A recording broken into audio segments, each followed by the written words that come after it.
Hey detectives! Welcome back. We've got another mysterious case to explore. The case of Shawna Nelson. Heather is a girl with a cheerful, sweet, and innocent personality. Her beauty was characterized by white skin, rosy lips, and dark hair, which captivated Ignacio, who affectionately called her his Snow White. When Ignacio asked her out on their first date, Heather was overjoyed. She eagerly shared the news with her roommates. Heather's friends were particularly thrilled for her, as she hadn't had much dating experience before, and they thought this could be the start of something special. Heather and Ignacio's bond grew stronger. Ignacio consistently showed his care and thoughtfulness by surprising Heather with her favorite flowers and coffee. His considerate nature made Heather feel loved and appreciated. After Ignacio graduated from the University of Northern Colorado, he decided to propose to Heather. She happily accepted his proposal. However, Heather made one condition clear: if Ignacio ever cheated on her, she would end their marriage immediately, regardless of any apologies or attempts to make amends. She would not tolerate infidelity in their relationship.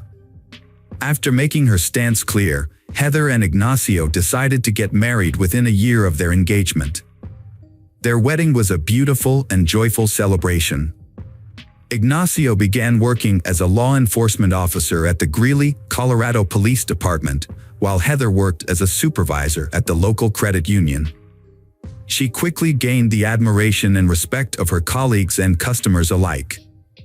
They appreciated her exceptional ability to comfort credit union members during difficult times. A coworker described Heather as wonderful all the way around, reflecting her kind and caring nature. After 5 years of marriage, Heather and Ignacio welcomed their beautiful firstborn daughter, Victoria. Heather's world was filled with joy as she became a mother. Ignacio also proved to be an outstanding father. From the outside, their life seemed perfect. A picture of happiness and contentment. Heather's life took a big change in 1997 when her father suddenly passed away from a heart attack. Just a few days later, her mother received a devastating cancer diagnosis. Despite the immense grief, Heather remained committed to caring for her mother, selflessly dedicating herself to supporting she over the next several years until she passing in 2003. During this challenging period, Heather's husband, Ignacio, played a supportive role, caring for their daughter, Victoria, and helping with household responsibilities. However, as time passed, he began to develop an interest in a new woman, Shawna Nelson, a dispatcher at the Greeley Police Department. Shawna was already married to Ken, a Weld County Sheriff's deputy, and they had 2 children. The couple's marriage, however, was struggling. Ken believed their relationship problems began when she returned to work after giving birth to their second child. Initially, the connection between she and Ignacio was friendly.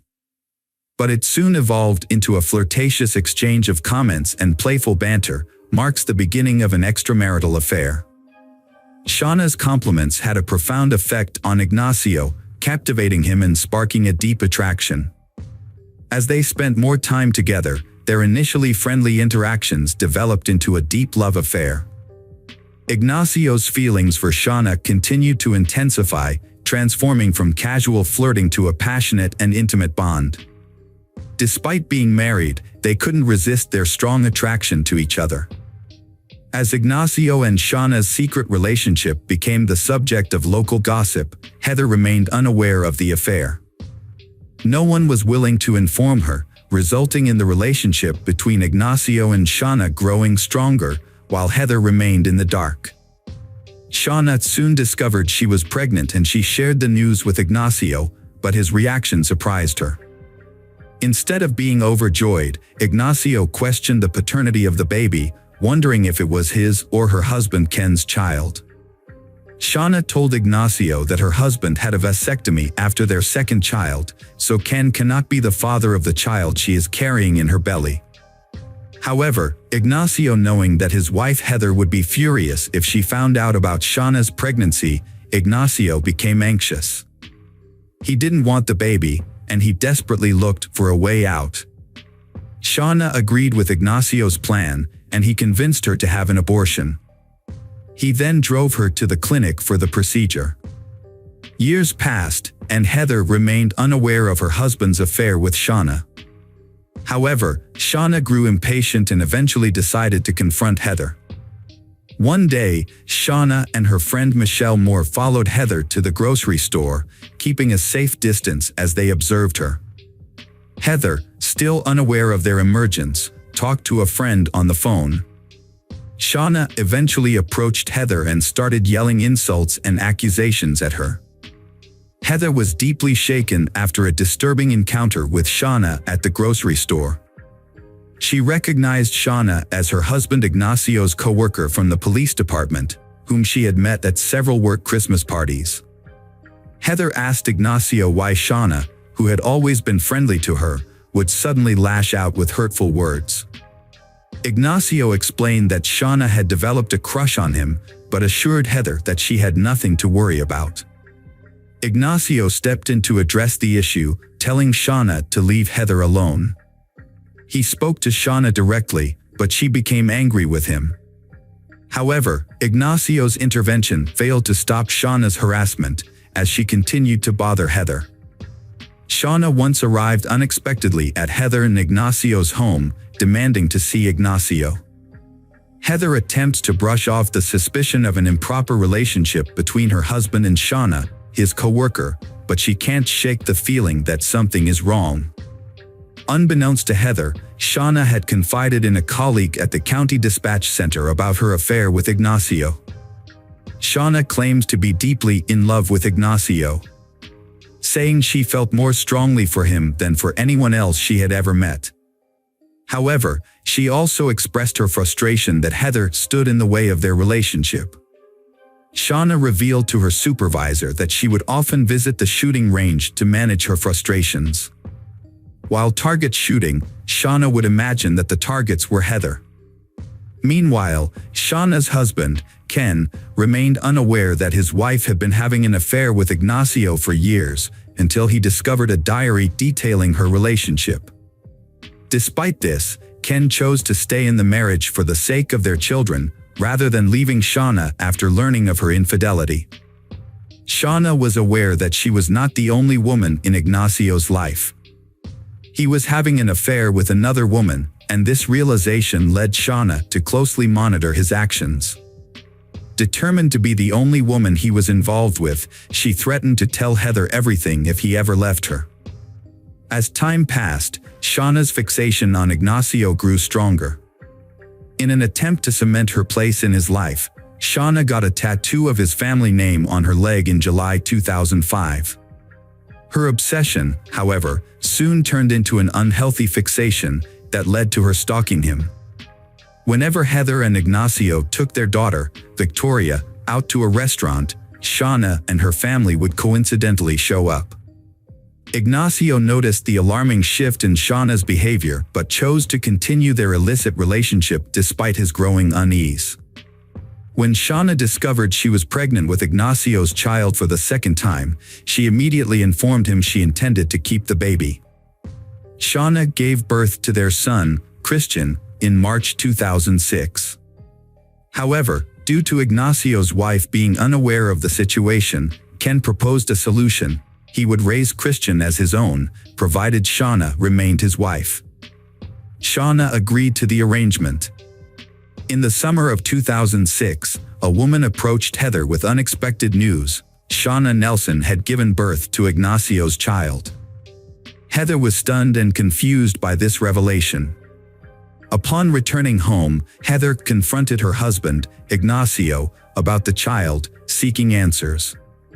Ignacio attempted to conceal his affair with Shawna, lying to his wife once again. Heather maintained her trust in Ignacio until one night in December 2006, when she woke up to find him gone. As she waited for his return, she became increasingly anxious. When Ignacio finally came back home, Heather confronted him immediately. Unlike his past responses, Ignacio chose to be honest this time. He confessed to spending the night with Shawna and revealed that the affair had been ongoing for years. He also shared that Shawna had been pregnant with his child twice and had recently given birth to their son. Following Ignacio's confession, Heather took the action she had previously threatened. She ended their relationship and asked him to leave the house. However, her deep-seated desire to keep her family together led her to reconsider and call Ignacio the next day. Despite her initial shock, anger, and skepticism, Heather's priority was keeping her family intact. She feared that ending the relationship would have a negative impact on their daughter Victoria, forcing her daughter to grow up in a household with divorced parents. Heather had a conversation with Ignacio about their feelings for each other. Heather lets him know that she still loves him, and she believes he does too. Heather wanted to save their marriage and made it clear that she did not plan to file for divorce. However, she also made it clear that she was not ready to immediately reconcile. Before considering reconciling, Heather presented Ignacio with several requirements. First, she asked him to take an STD test to ensure his health. Additionally, Heather also suggested that they attend counseling together to help them work through the difficulties of repairing the relationship and working through any issues that led to his affair. She asked Ignacio to relinquish his father rights to Shawna's baby, and she wanted him to end his relationship with Shawna altogether. Ignacio, determined to save his marriage, accepted all the conditions Heather set in order. He took responsibility for his wrongdoing and was willing to make things right. As part of the agreement, Ignacio called Shawna and ended their affair. Heather was present and listened to the entire conversation. Shortly after Ignacio hung up the phone, Heather received a text message on her cell phone. The message included a photo of Shawna and Ignacio's son, Christian, with the caption, "IGS flesh and blood," beneath it. Shawna was furious about the sudden end to her relationship with Ignacio, who chose to stay with Heather instead. Feeling betrayed and abandoned, her anger intensified. In response, Shawna began publicly talking about suing Ignacio for Christian's financial support in early 2007. Ignacio and Heather were working to repair their marriage after his infidelity. Despite their challenges, the couple was determined to move forward. However, Ignacio's former mistress, Shawna, continued to harass Heather, making reconciliation difficult. Shawna's behavior became more and more aggressive, prompting Ignacio and Heather to take action. To protect Heather's car from potential damage by Shawna, they started parking it in the garage. They also sought help from a lawyer, who sent Shawna a formal notice requiring her to stay away from Ignacio, Heather, and their daughter, Victoria. The notice clearly stated that Shawna was to stop harassing and intimidating the family but she ignored the warning. Instead, she persisted in sending Heather malicious messages via text, email, and voicemail to intimidate and provoke Heather. On January 23, 2007, at around 6 p.m., Heather was walking out of her workplace at the credit union. It was just after 6 p.m. As she walked out of the building with her co-workers into the dark parking lot, she was looking forward to a quiet night at home with her daughter. But her evening took a terrifying turn when a person dressed in black and wearing a Halloween mask approached the group, aiming a gun directly at Heather. The gunman appeared to be targeting Heather specifically, and as others in the group tried to seek cover, the gunman ordered Heather to kneel down and pointed the gun at her head. Right before pulling the trigger, the gunman expressed a personal vendetta, saying, "You ruined my life," and then shot Heather twice at close range. The gunshot wounds were fatal and inflicted in an execution-style manner.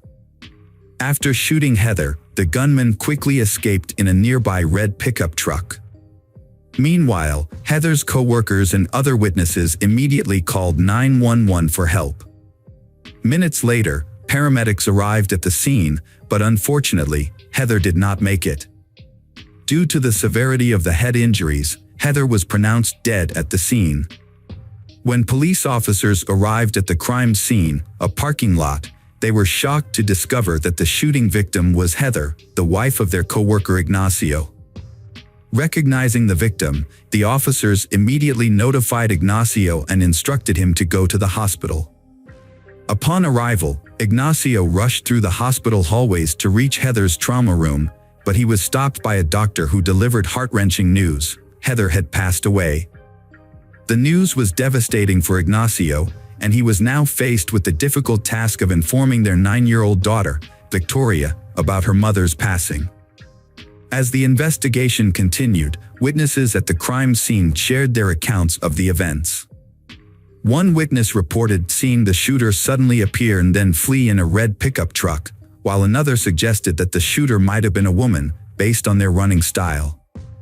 Shawna Nelson has become the prime suspect in the investigation, linked to Heather's harassment. It was also mentioned that Shawna may have had a motive for the shooting, because she had an affair with Ignacio. The police officers at the crime scene were already familiar with Shawna and her husband, Ken, a police officer. What drew their attention was the fact that Ken owned a car similar to the one used by the shooter. As the evidence against Shawna grew, police sent out an alert to all units, focusing on Shawna and the red pickup truck she was driving. Ken was on duty that night and was driving patrol car when he received a radio alert about his wife and vehicle. He quickly began looking for his wife. 20 minutes later, he found her driving his vehicle close to their home. She explained that she had been out running errands, but he became suspicious when he noticed that she wasn't wearing shoes, which seemed unusual considering it was January in Colorado. It will be very cold. What further raised Ken's suspicions was that Shawna was wearing his clothing, including his socks, underwear, and pants. After stopping Shawna, he called for assistance and the police soon arrived to take her into custody. The authorities then launched an investigation to determine if Shawna had any involvement in Heather's murder. Investigators made several key proof in their investigation. They found a pair of shoes with Shawna's DNA near the crime scene, less than 1,000 feet away.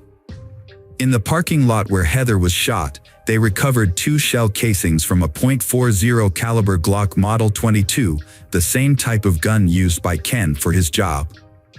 This new evidence strengthened the case against Shawna. The investigation also turned up a Halloween mask hidden under the seat of Ken's red pickup truck. The mask closely resembled the one worn by the suspect in the shooting of Heather. At Shawna's home, investigators found a bathtub filled and ready for use, suggesting that Shawna may have planned to wash off any blood after the crime.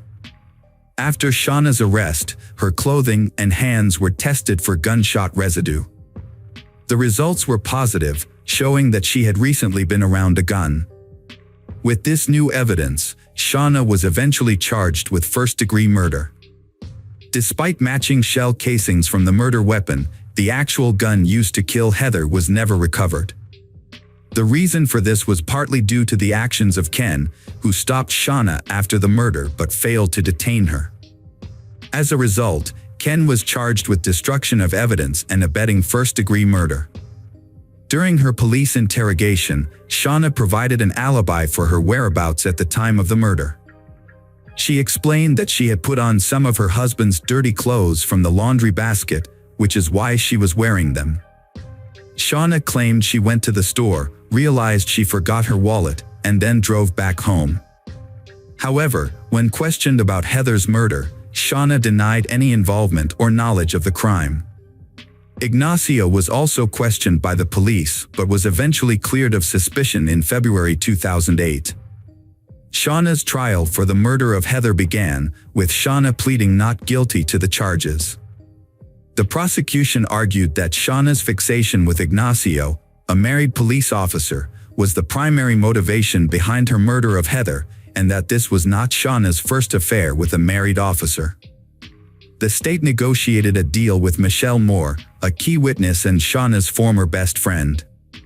Michelle often accompanied Shawna when she would intimidate and harass Heather. In exchange for a reduced sentence, Michelle agreed to testify against Shawna. During her testimony, Michelle made it clear how much Shawna disliked Heather, and even confessed that she helped plan the murder. In contrast, Shawna took the stand in her own defense, strongly denying all allegations against her. Shawna specifically denied having conversations about her fantasies of killing Heather or picturing Heather in her mind during target practice with others. She also claimed to have had no involvement in the killing itself, stating she was on her way to a liquor store at the time of the shooting. As part of her defense, Shawna proposed an alternative explanation for Heather's murder. She suggested that Michelle might have killed Heather to make her happy. However, when Michelle was questioned further, she dismissed Shawna's claims. The prosecution alleged that Shawna dressed in her husband's clothes during the shooting to frame him for the crime. The state claimed that by killing Heather, Shawna and Ignacio would be able to start a new life together. After 5 hours of deliberation, the jury found Shawna guilty of first-degree murder. The judge addressed Shawna, stating that she deserved the sentence she received. Shawna's former friend, Michelle, was sentenced to 9 years in prison for her role in planning Heather's murder. Following Shawna's conviction, her husband Ken resigned from the police department, filed for divorce, and moved out of state with their children. However, he eventually returned to Colorado and expressed hope that their children would one day visit Shawna in prison. Despite the circumstances, Ken believed that Shawna was a caring and wonderful mother. Heather's family is relieved Shawna is in custody and they feel justice has been served. Her loved ones hope Shawna will spend the rest of her life reflecting on the suffering she caused Heather. Shawna's actions had dire consequences. She separated Heather from her loved ones, ultimately depriving the love, care, and nurturing that a mother would give to her daughter, Victoria. Unfortunately, when Victoria, 17 years old, she died in a car accident in 2015. Her vehicle crashed into a tree after she lost control, resulting in her untimely death. Investigators. It's time to uncover the truth behind another case. The case of Xavier Dupont de Ligons. Xavier Dupont de Ligons, born March 9, 1961. He is the eldest son of the French Count Bernard Hubert Dupont de Lignes and his wife, Genevieve. Xavier had a younger sister named Christine. Xavier's parents were very wealthy. Xavier's mother, Genevieve, claimed to have received messages from the divine, which she wrote down during her creative writing sessions. Her strange beliefs developed into teachings about the impending apocalypse, and she founded a religious sect called the Church of Philadelphia. The group consisted of members of the aristocracy, whom Genevieve believed would survive the apocalypse and participate in the renewal of the world. Despite his father's aristocratic title, Xavier had little interest in the French tradition. Instead, he was fascinated by luxury, high-end cars, and Xavier loved the United States. Xavier's lavish lifestyle was financed by his mother through substantial donations from members of the sect, who vowed to keep their activities secret. In 1974, Xavier met Emmanuel Teneur on the beautiful island of Bra. They formed a friendship based on mutual understanding and respect. It is said that at that time, Emmanuel confessed his feelings to Xavier, but despite his rejection, their close friendship remained unchanged. 2 years later, Xavier met Agnes Hodanger in Neuilly, a suburb of Paris. Agnes was born on November 9, 1962, and Agnes was deeply religious. She worked as an assistant at the Blanche de Caze Catholic School in Nantes, where she taught catechism. Although information about Agnes' family is not widely available, there are many sources that indicate that Xavier and Agnes formed a very close relationship. The relationship developed into a short-lived romance before they decided to separate. In 1990, Agnes gave birth to her first child, Arthur, from a non-coercive relationship. Soon after, she and Xavier got back together, rekindled their love, and decided to marry. Xavier adopted Arthur as his son. 2 years after the breakup, they welcomed the birth of their second son, Thomas, who was considered the heir to the family. To commemorate this important event, Xavier chose Emmanuel as the first person to support Thomas. After Thomas, the couple had 2 more children, Anna and Benoit. The family of 6 lived happily. Xavier showed himself to be a loving father and his children excelled in school, opening up a promising future. Agnes passed on her faith to her children and took them to church. Around 2000, in accordance with their interests and wishes, Xavier moved his family to the United States. Xavier, a reserved, charismatic, and multilingual man, believed he could easily integrate into the United States. However, this project failed, resulting in significant financial loss. Upon returning to France, Xavier was left in a large amount of debt after several failed business ventures. Xavier was described as a salesman in some investigations. According to French media reports, financial problems had been a major concern for Xavier for many years. One of Xavier's failed projects was the importation of plans from the United States into French. In addition, Xavier also started a small business but found only limited success. These businesses included hotel and restaurant guides for sales representatives, a loyalty system for restaurants, and an association called the French Federation of Commerce. Xavier was also listed as the manager of another business that has not been clearly disclosed. Eventually, the business's accounts were few, and by 2003, Xavier had hired 6 sales staff. Xavier's work was often Monday through Friday and brought in less than $4,200 in reported annual income. The mounting financial problems began to strain Xavier's marriage, perhaps due to the usual disagreements in marriage. In 2004, Agnes wrote on a French forum about the challenges she and her husband faced, notably that Xavier had told her that the collective death of the entire family would not be a disaster. The financial situation worsened, and by 2009, the mounting debt had taken a serious toll on their relationship, forcing them to temporarily separate. During this time, Xavier sent Agnes several letters blaming her for the family's difficulties and the debts they were facing. This emotional stress affected Agnes, causing her to lose her sense of direction and suffer from insomnia.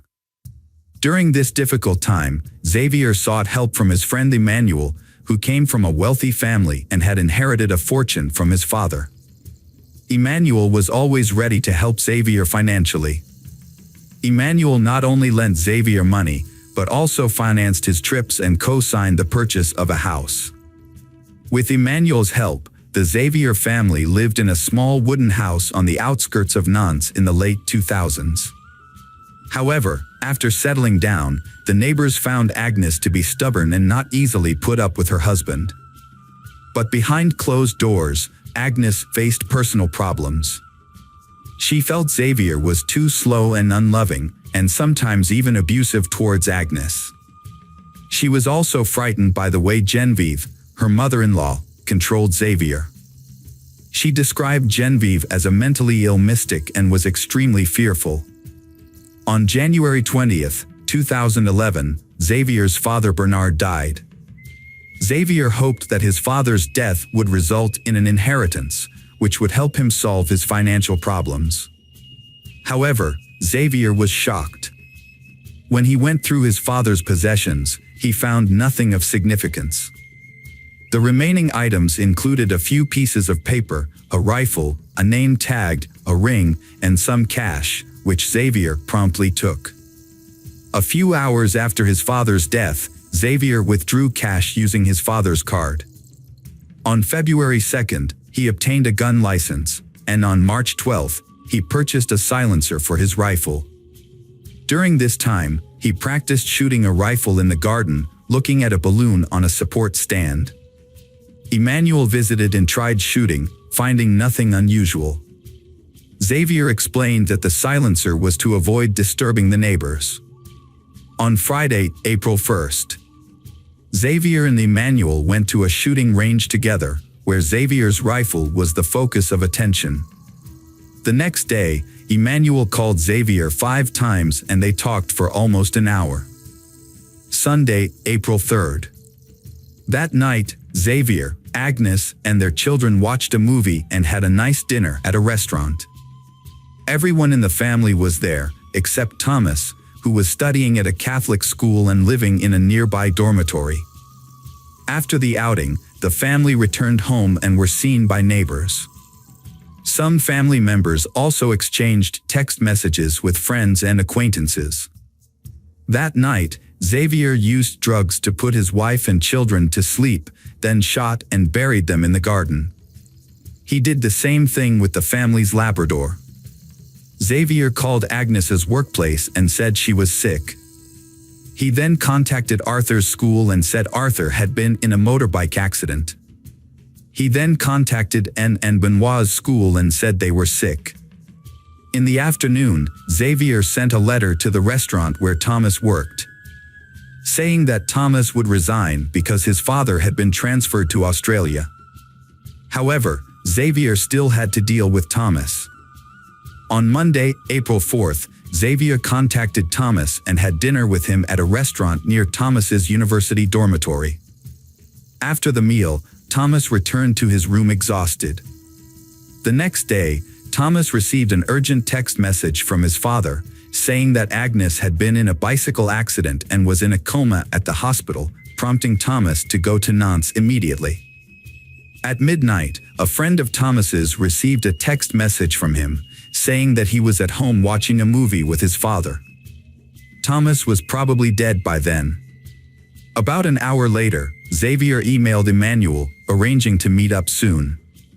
Emmanuel responded, reminding Xavier that he had the power of attorney and the keys on the boat. Xavier went in and out of his house and even left a note on the door asking for no more mail to be delivered. Xavier then withdrew cash from an ATM, which was captured on security cameras. He paid with credit cards at restaurants and stayed at hotels under his real name. As Xavier's perfect escape began, the neighbors began to notice worrying signs. The once open windows of the bungalow had been boarded up for days. The 4 children of the Xavier family were no longer seen playing outside. The dogs were no longer heard barking, and Agnes was nowhere to be seen. All disappeared without a trace. Concerned neighbors began investigating and contacted the police. When police arrived, they discovered a nearly empty refrigerator with only a few jars of jam left. In the kitchen, a mop still had food on it, and a ring was placed on the living room table. Guitars were on the sofa, but no one was home. Police found empty picture frames, and the closet was empty of clothes. In the midst of the mystery, on April 9th, a letter appeared, sent to Xavier's family and friends. The letter claimed that Xavier had been hired by the U.S. Drug Enforcement Administration and that the family had gone undercover as part of a witness protection program, explaining why they had suddenly disappeared and had not communicated. Suspicion and concern grew among neighbors who sensed something was amiss. Fearing for the family's lives, they urged the police to investigate further. As the case gained media attention, more details emerged. On April 15th, security cameras captured Xavier entering a small hotel near Cannes. He parked his car, picked up a bag, and disappeared into nearby woods. This was the last time he was seen. Police returned to the family home Xavier on April 21, 2011. There, they discovered a new plot of land under the terrace. When they dug, police found the bodies of Agnes and her 4 children. Each had been shot 2 to 3 times and were wrapped in bags, covered with religious symbols, and carefully buried in sacks of quicklime. The family's 2 Labrador retrievers were also found buried. Despite a thorough search, no traces of blood, fingerprints, or DNA were found. Xavier became the most widely circulated person in France because of his alleged murder. His image appeared on every news bulletin. However, it seems that Xavier has mysteriously disappeared from the face of the earth. Autopsy results of 5 victims showed most of the bullets were shot in the head. In addition, traces of sedatives were found in the bodies of the children, which confirmed the hypothesis that they attacked while they were sleeping. A remarkable detail began to appear around Agnes. In the master bedroom, police discovered a device that Agnes used to control her sleep apnea, which had stopped working at 3:27 a.m. on April 4th. Because of the close relationship between Xavier and Emmanuel was called in for questioning by the police. Emmanuel cooperated with initial investigations. When Emmanuel was questioned about the exported rifle, Emmanuel initially knew about it. However, upon further investigation, the police discovered many inconsistencies in Emmanuel's testimony. They soon realized that Emmanuel was not being completely truthful. A crucial step occurred 24 hours later. Just before noon, Nantes police raided Emmanuel's apartment and seized Emmanuel's laptop. Emmanuel then revealed the real information about Xavier's export rifle. Xavier's mother Genevieve also attracted the attention of the police during their interviews. Genevieve was evasive and denied any knowledge of the Philadelphia church. The police investigation was fruitful. They discovered a copy of a complaint filed years ago by former members of the cult who fled in fear after Genevieve offered to have sex with all the men to conceive. This revelation about the cult, including the wealthy members who provided financial support, led the police to believe that this environment may have provided Xavier with material support.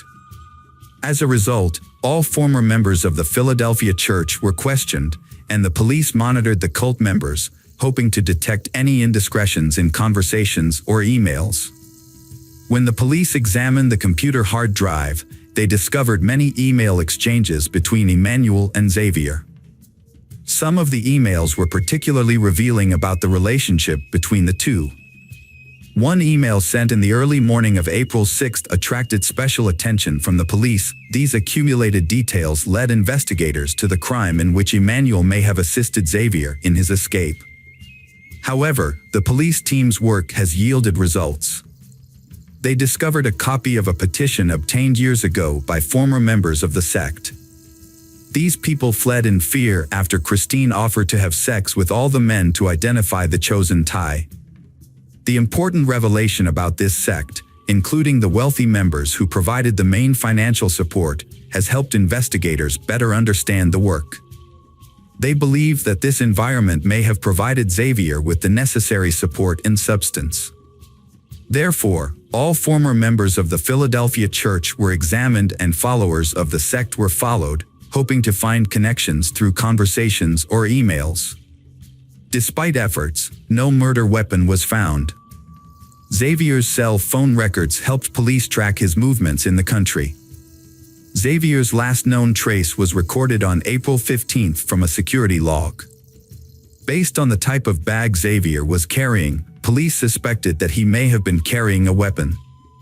While everything suggested that Xavier might have committed suicide in the forest, the police conducted a thorough search of the dense forest, but without any results. This led to the hypothesis that Xavier might have sailed the boat to another country.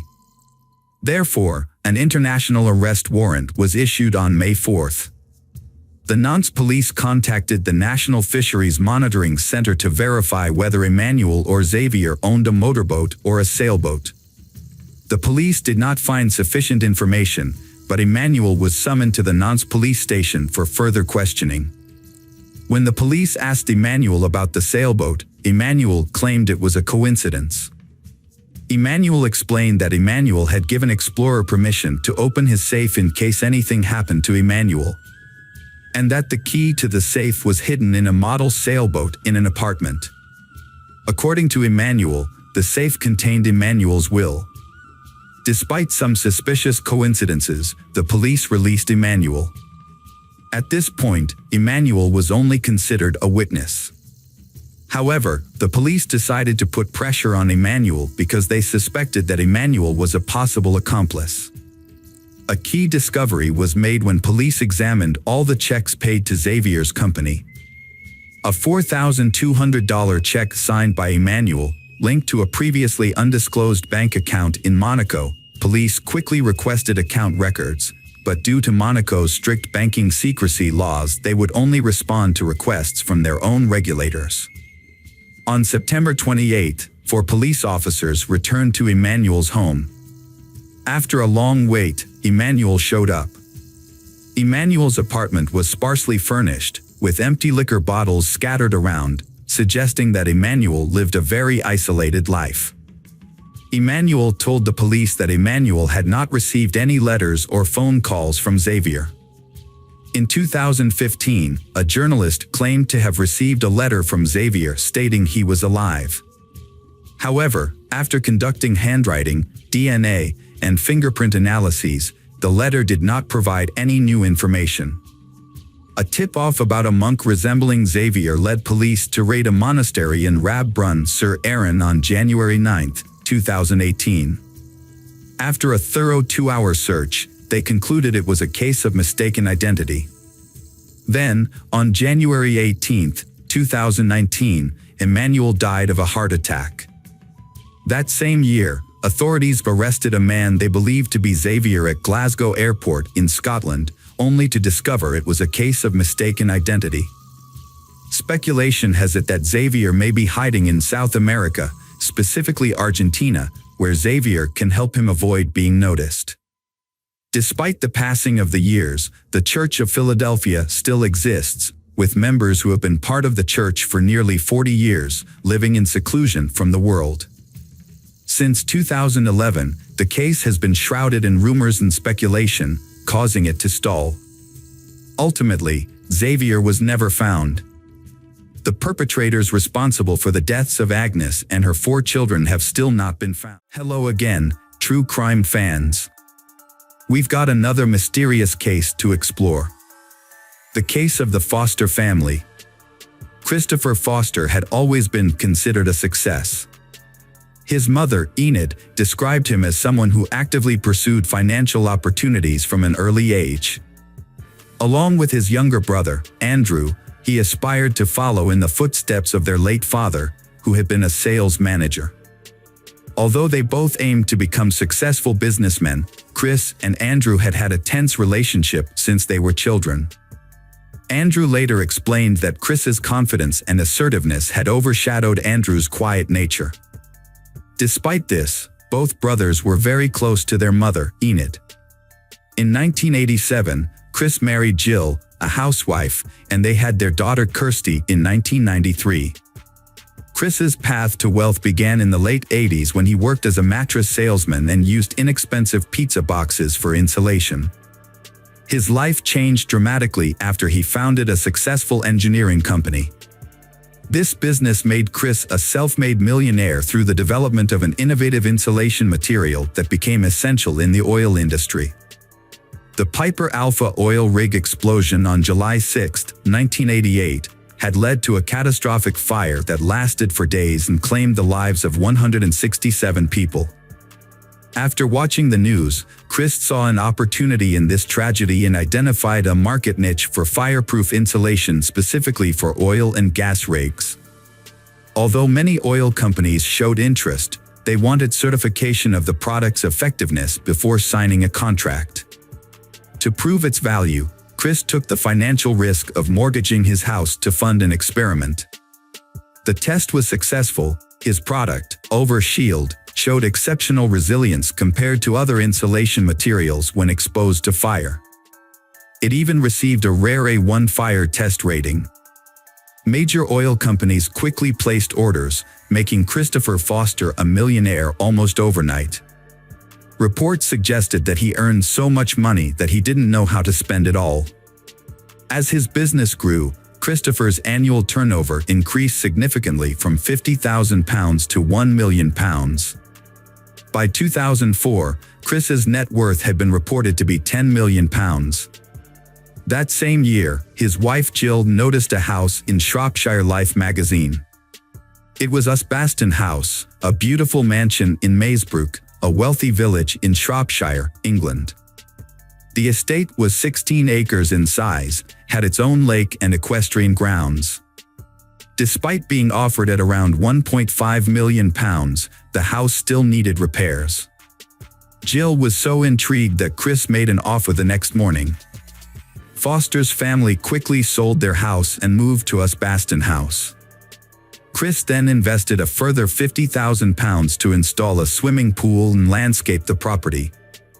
After settling down, Chris led a lavish lifestyle.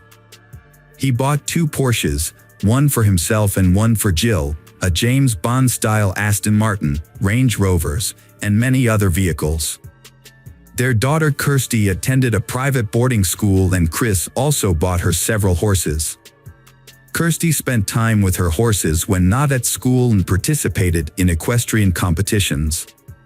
Friends described her as quiet, thoughtful, and kind. In addition, Chris also bought 4 dogs and several pigeons. He further enhanced their lives by hiring a butler and a personal assistant, and the house had antique furniture worth more than £200,000. Chris's most expensive hobby was his passion for shooting, demonstrated by his expensive gun collection, each costing between £12,000 and £12,500, equivalent to nearly $20,000 at the time. Chris often attended shooting parties that could last 3 days, with bills running up to £8,000. He had a habit of leaving guns around the house. Occasionally, when pigeons made a mess of Chris's car, he would shoot them, much to Jill's frustration. In one disturbing incident, when Kirsty's black Labrador began disturbing the sheep, Chris was unable to control the dog and led it down a country road to shoot it in the head. Chris was a successful businessman but lacked a long-term vision. Notoriously impulsive, he craved instant gratification and was quick to cut ties with people who annoyed him. Chris enjoyed being admired and envied by others for his wealth, and social status was very important to him. Over time, both Chris and Jill moved up the social ladder, and it became clear to those close to Chris that he wanted to move away from his roots in Wolverhampton. Jill enjoyed shopping sprees and spent her days doing self-care activities like nail and hair appointments, along with beauty treatments like manicures and Botox injections. Chris and his family regularly went on luxury vacations, staying in luxury hotels and enjoying the best food. These lavish trips could sometimes cost up to £20,000 each, and Chris didn't hesitate to pay. However, unbeknownst to his friends and family, Chris had reached his financial limit and began withdrawing money from his business. His excessive spending had led to financial imbalance, with more money going out than coming in. In 2003, Chris had signed an exclusive contract with DRC, giving them the exclusive rights to produce his oil rig sealant. By 2004, his net worth had been reported to be £1 million. However, by 2005, he owed £2.8 million. Instead of cutting costs, Chris, due to his lavish spending habits, sought more money from other sources. Despite the exclusive agreement with DRC, he signed another contract with another company to sell his products. DRC discovered this infringement and sued Chris, resulting in a lawsuit and DRC acquiring Chris's patent. Chris went bankrupt, and in 2007, his company was dissolved. His assets worth £3 million were frozen and his salary was gone. Despite serious financial troubles, Chris continued to act as if nothing significant had happened. At the same time, Chris became involved in a dispute with his accountant, who reported him to the Inland Revenue for tax evasion. Chris had failed to pay VAT, national insurance, and various other taxes. To deal with his increasing tax obligations, he had to borrow from banks to ease his financial strain. In addition, he had mortgaged the Baston house 3 times and withdrawn money from more than 20 different bank accounts. Despite his lavish lifestyle and constant spending, Chris still tried to hide the fact that he was deeply in debt. Chris gradually found himself struggling with overwhelming challenges, aware that time was ticking away and fearful of losing everything. However, during a conversation with a friend about houses, Chris insisted that he would never sell Baston house. Struggling with the pressure to maintain his flashy and knowing that his time and money were running out, Chris repeatedly sought professional help. He confided in the doctor, revealing his feelings of depression and suicidal thoughts. He started taking antidepressants. In August 2008, Chris came across a letter from his house managers posted on the front gate. The letter reported that they planned to return the following Tuesday to reclaim the house and other assets. The housekeeper said that when she showed Chris the letter, Chris appeared confused but remained silent. The nightmare that Chris had been avoiding had now become a harsh reality. He was on the brink of losing all his material possessions. The thought of Kirsty and Jill losing their familiar lifestyle was unbearable for Christopher. His family faced the possibility of returning to Wolverhampton, saying goodbye to their lavish lifestyle. For a proud man like Chris, such a situation would have been extremely humiliating. On August 21, 2008, a friend contacted Chris via text message to ask about his health, and he replied, "Not good, things are about to happen to me." On August 25, 2008, the Foster's family received an invitation to a barbecue and clay pigeon shooting event. They then joined the gathering. None of the attendees noticed any signs of difficulty in the Fosters. Witnesses recalled that Chris appeared happy. Their family still exuded happiness without knowing what Chris had planned that night. Chris informed Jill that he wanted to leave the gathering. Although Jill wanted to stay a little longer, they eventually left around 8:30 p.m., arriving home just a few minutes later at 8:44 p.m., their route captured by home security footage. Soon after, Jill went to bed. At 11:30 p.m., Chris went upstairs to check on Kirsty, urging her to go to bed while continuing to text a friend online. Around midnight, Chris decided to turn off the internet, causing Kirsty to end her conversation with her friend and go to bed. At 3 a.m., Chris began his violent rampage. He entered Jill's room and used a silencer to shoot her in the head while she was sleeping. Next, he went to Kirsty's room and killed her in the same way. Home security cameras recorded Chris's actions as he carried a shotgun outside the dog cage, killing each dog with a shot to the head. He then went to the stables and killed the horses before burning the stables with the animals inside. Chris appeared expressionless in the video. To prevent firefighters from reaching the house, Chris blocked the main entrance, shooting at the tires to make movement more difficult. He also pumped 200 liters of oil from the family's tank into the house's basement through connecting pipes. It is clear that Chris took deliberate steps to completely destroy the Osbaston house. His actions appeared to have been motivated by a desire to prevent others from acquiring property that he could not keep. Chris burned down his house and covered his car and belongings in oil. The fire quickly spread and destroyed everything. Chris, still carrying a rifle, went back into the house and lay down next to Jill's body in the bedroom, holding her as flames engulfed them. At 4:11 a.m., the security cameras stopped working. A neighbor saw the growing fire and called for help. Firefighters quickly arrived. The fire was too intense and difficult to control. As firefighters tried to put out the fire, neighbors watched the building burn, worried for those inside. In the following days, the media called in to search for Foster's family, but all efforts were unsuccessful. Because of Chris's wealth, the authorities opened an investigation, initially suspecting that the Foster family had been kidnapped. However, at the time, neither the bodies nor the security footage were found, so many speculated about what might have happened to them. It took 3 days for the fire to be completely extinguished. After the fire was extinguished, investigators carefully examined the house and found the bodies of Jill and Christopher on beds in a room that had collapsed into the living room. However, there was no sign of Kirsty. While some hoped she could have escaped, others feared she had been kidnapped. Sadly, Kirsty's remains were found in the rubble a few days later. Investigators used a brush to carefully collect her remains into a hearse. A fragment of Kirsty's skull revealed that she had suffered a gunshot wound to the head, like her mother. After examining the body, the police began to suspect that Chris had committed a crime. At the same time, they began investigating his financial situation. When they dug deeper, they discovered that Chris, a seemingly successful businessman, was actually heavily in debt. His total debt had reached £4 million, and when creditors tried to take his assets, they discovered that Chris had intended to demolish the house to ensure that there was nothing left for them to take. Security footage confirmed the police's suspicions. Chris committed the murders and took his own life without leaving any explanation or warning.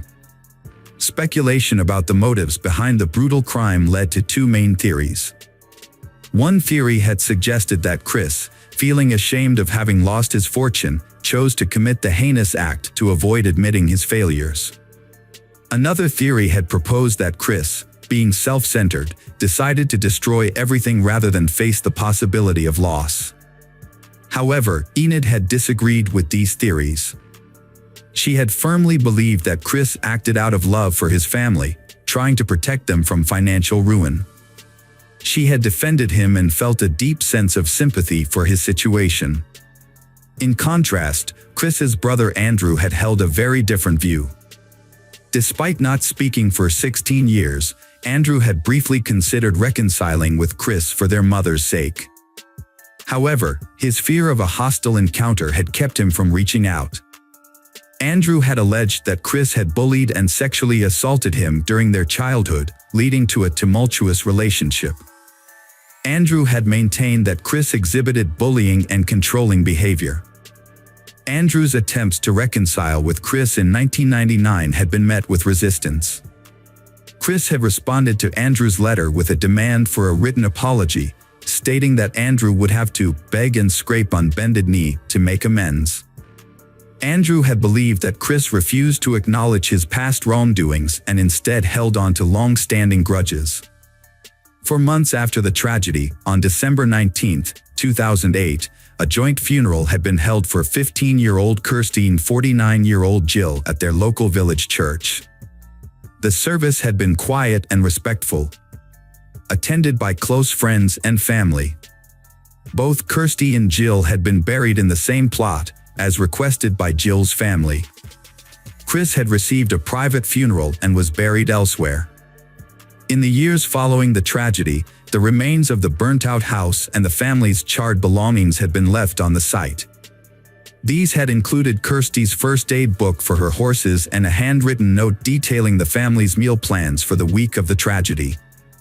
The ruins of the house had remained until 2011 when the debris had been cleared.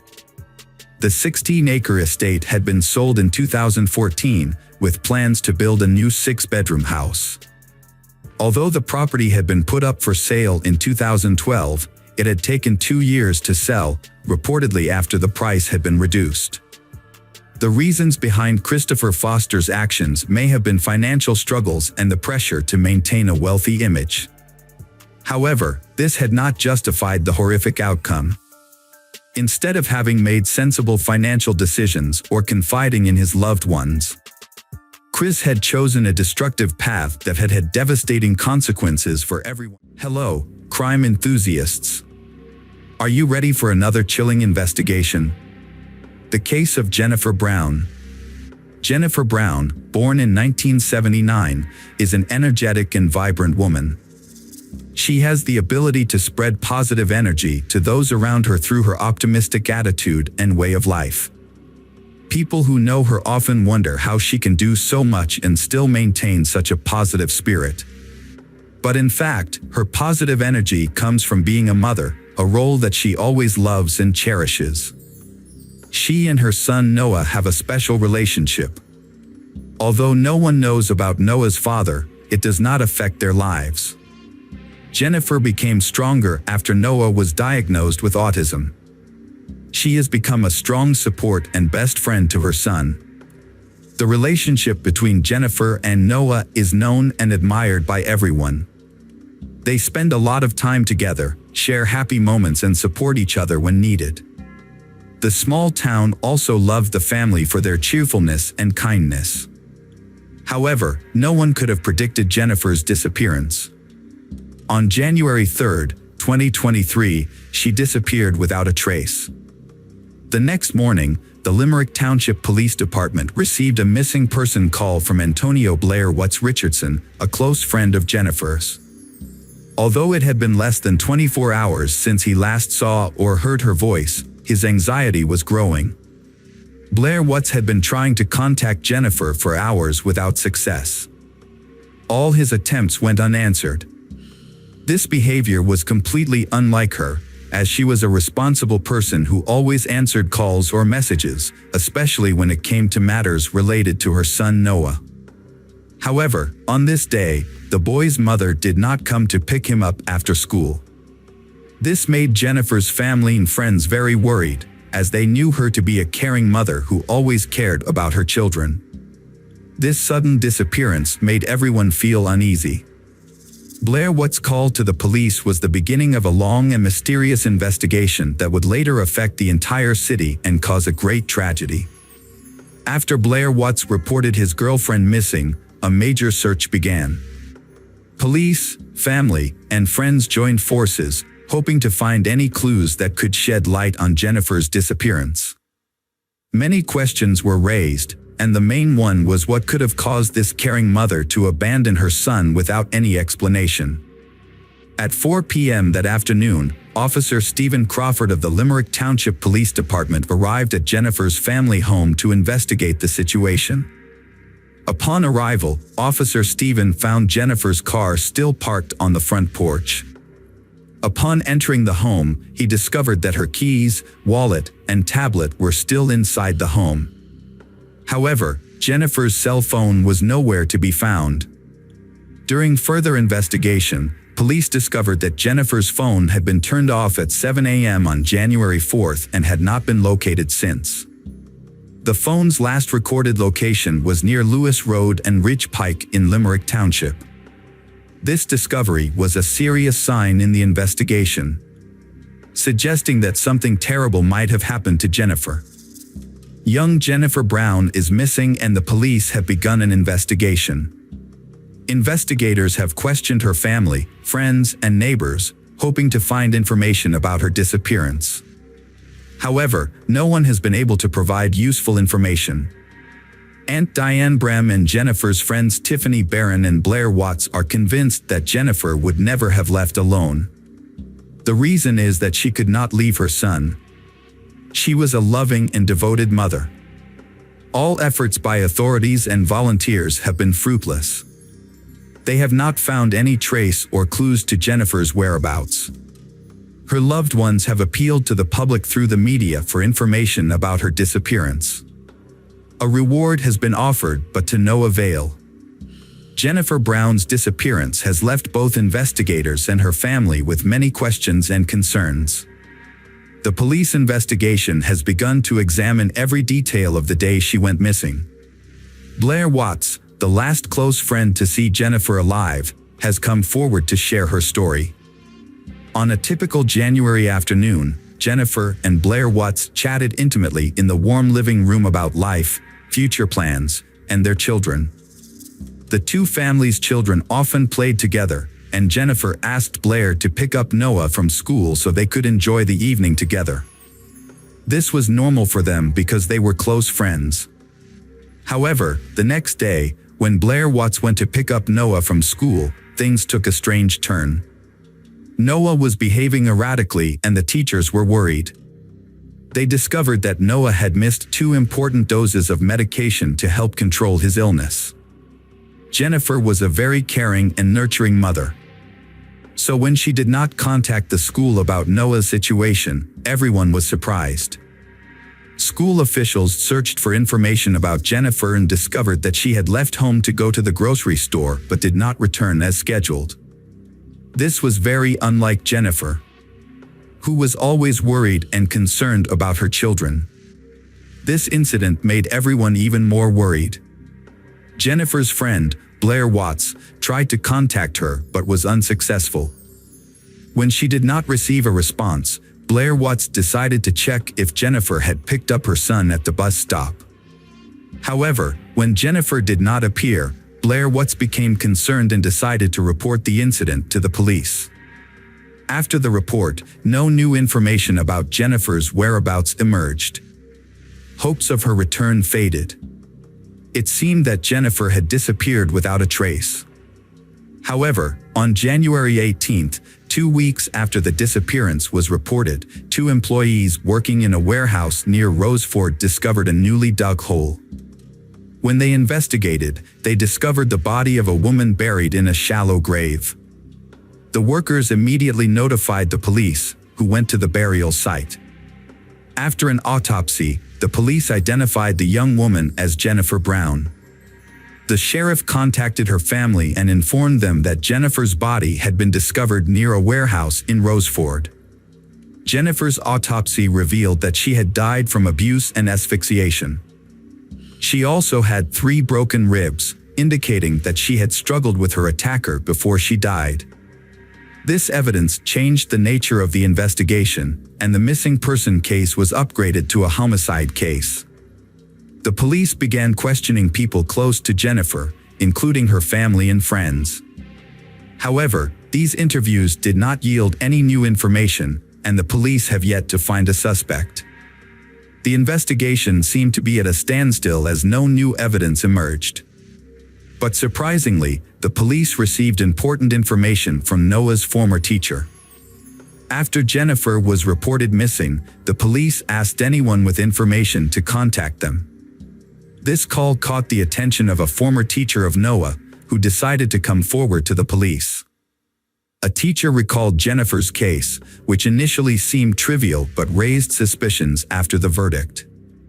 The teacher said Noah shared with her a key piece of information regarding the incident that occurred on January 4th, the day Jennifer went missing. Noah told her that when Blair Watts picked him up from the bus stop on January 3rd, he saw his mother's personal cell phone in Blair Watts' pocket. He immediately recognized the phone because a childhood photo of himself was displayed on the lock screen. This became the key to the investigation into Jennifer's murder. The police had previously assumed that the killer had taken Jennifer's cell phone, but Blair Watts now became the prime suspect. As they delved deeper into the relationship between Jennifer and Blair Watts, hidden secrets began to emerge. This surprised the investigators. On the surface, the relationship between the two seems very close and understanding, and their families also interact frequently. However, when looking closely at the business transactions, the seemingly simple initial relationship turns out to be hidden under a layer of long-standing hatred. In fact, this friendship is closely tied to their business, and that creates unpredictable conflicts. What's more special, people have discovered disputes stemming from that relationship. For example, the breakdown of the business left Blair Watts with emotional conflicts that were difficult to overcome when the Bird's Kitchen store itself was closed in January 2022. After approaching Jennifer, in August 2022, Blair Watts received an offer of help. Jennifer decided to invest in his business to help revive Bird's Kitchen at a new location. Under the agreement, Jennifer would provide financial support to the restaurant every 6 weeks or so. Between August and January, Jennifer transferred $36,000 to Blair Watts to rebuild the business. She also agreed to provide an additional $99,000. However, Blair used the money for her own personal needs instead of investing in the restaurant. When the property owner discovered that Blair Watts had not met her financial obligations, they terminated the lease on December 26, 2022. This left Blair Watts in a desperate situation, losing money and the opportunity to reopen the restaurant. In desperation, Blair decided to commit a serious crime to save her business. During the investigation of Jennifer's case, investigators scrutinized the financial transaction history on her iPad. They discovered 2 illegal transfers of $177,000 to Bird's Kitchen on January 3rd. These payments were not mentioned in the official agreement between Jennifer and Blair Watts. It is worth noting that these transfers initially failed because Jennifer's iPad had 2-factor authentication enabled. However, after disabling the authentication system, the transfers were successful. This led investigators to suspect that Jennifer's boyfriend, Blair Watts, may have been involved in the murder. Investigators interviewed the property owners Blair Watts had rented.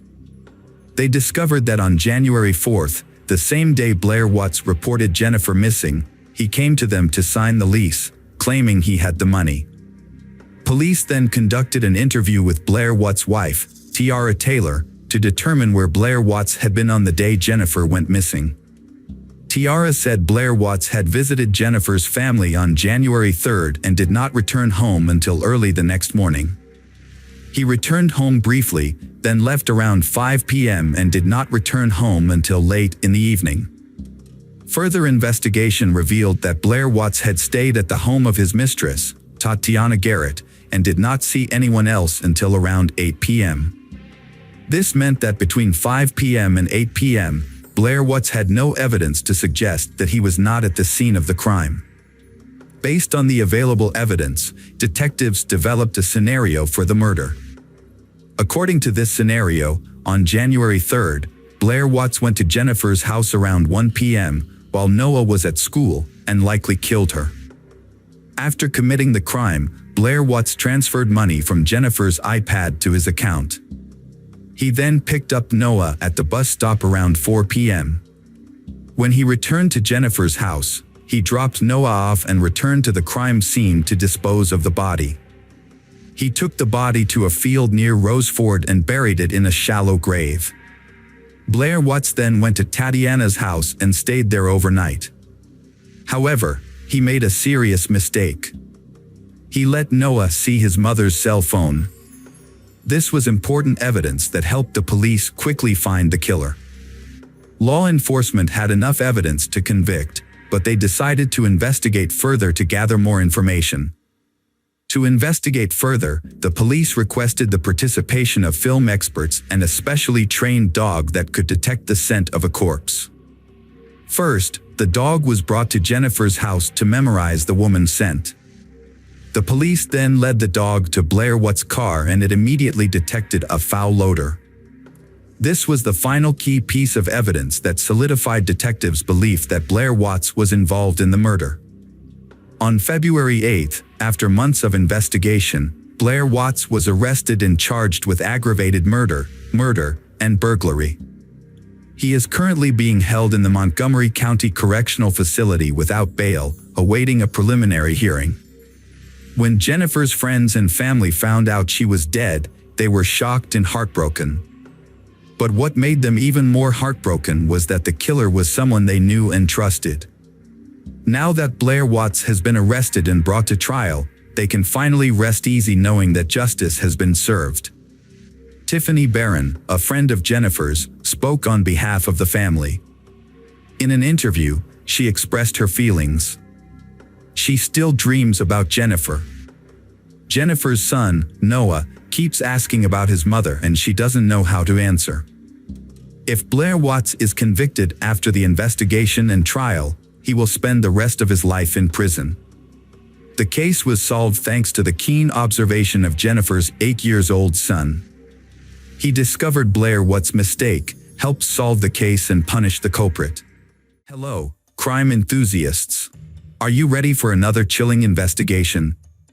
The case of Kimberly Antonakis. Kimberly Antonakis was born in 1974 in New York, USA. She was the only child in her family. Although she grew up in love and wealth, her father, Thomas, founded his own computer company. When Kimberly was young, her parents divorced. Kimberly left to live with her mother, and she still kept in touch with her father. Her father Thomas spent weekends taking Kimberly out and spending all his free time with her. When Kimberly's mother found a new man and decided to move to Florida, she was faced with a difficult choice: to stay with her mother or her father. Since she did not want to leave her familiar environment, Kimberly decided to live with her father Thomas. Kim began living with Thomas. Kimberly grew up to be a well-behaved and sociable child. Over the years, Kimberly became a beautiful and humorous girl. In 1994, Kimberly began attending the College of Staten Island. At that time, She informed her father that she felt she was old enough to live on her own. Kimberly's father, Thomas, was worried about this decision but still praised her and decided not to object. Instead, Thomas promised to ensure that Kimberly had a safe place of her own. Her father Thomas bought an apartment for Kimberly in a wealthy area of the city. He also installed an alarm system for the apartment to ensure Kimberly's safety. To avoid having to park far from home, Thomas bought a parking space in the garage across the street. He also bought Kimberly a cell phone and a pager so they could stay in touch regularly. Kimberly works as an accountant at a company. She lives a normal life like other students, often participating in entertainment activities and parties. Although her father Thomas repeatedly asked her to return to live with him, Kimberly insisted on being independent.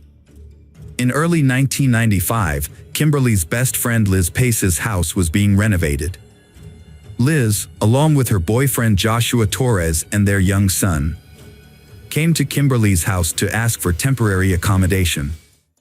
Out of kindness, Kimberly agreed to let Liz Pace's family stay. One day, Kimberly and Liz decided to go to a party. They got their makeup done, their hair done, and their outfits picked out.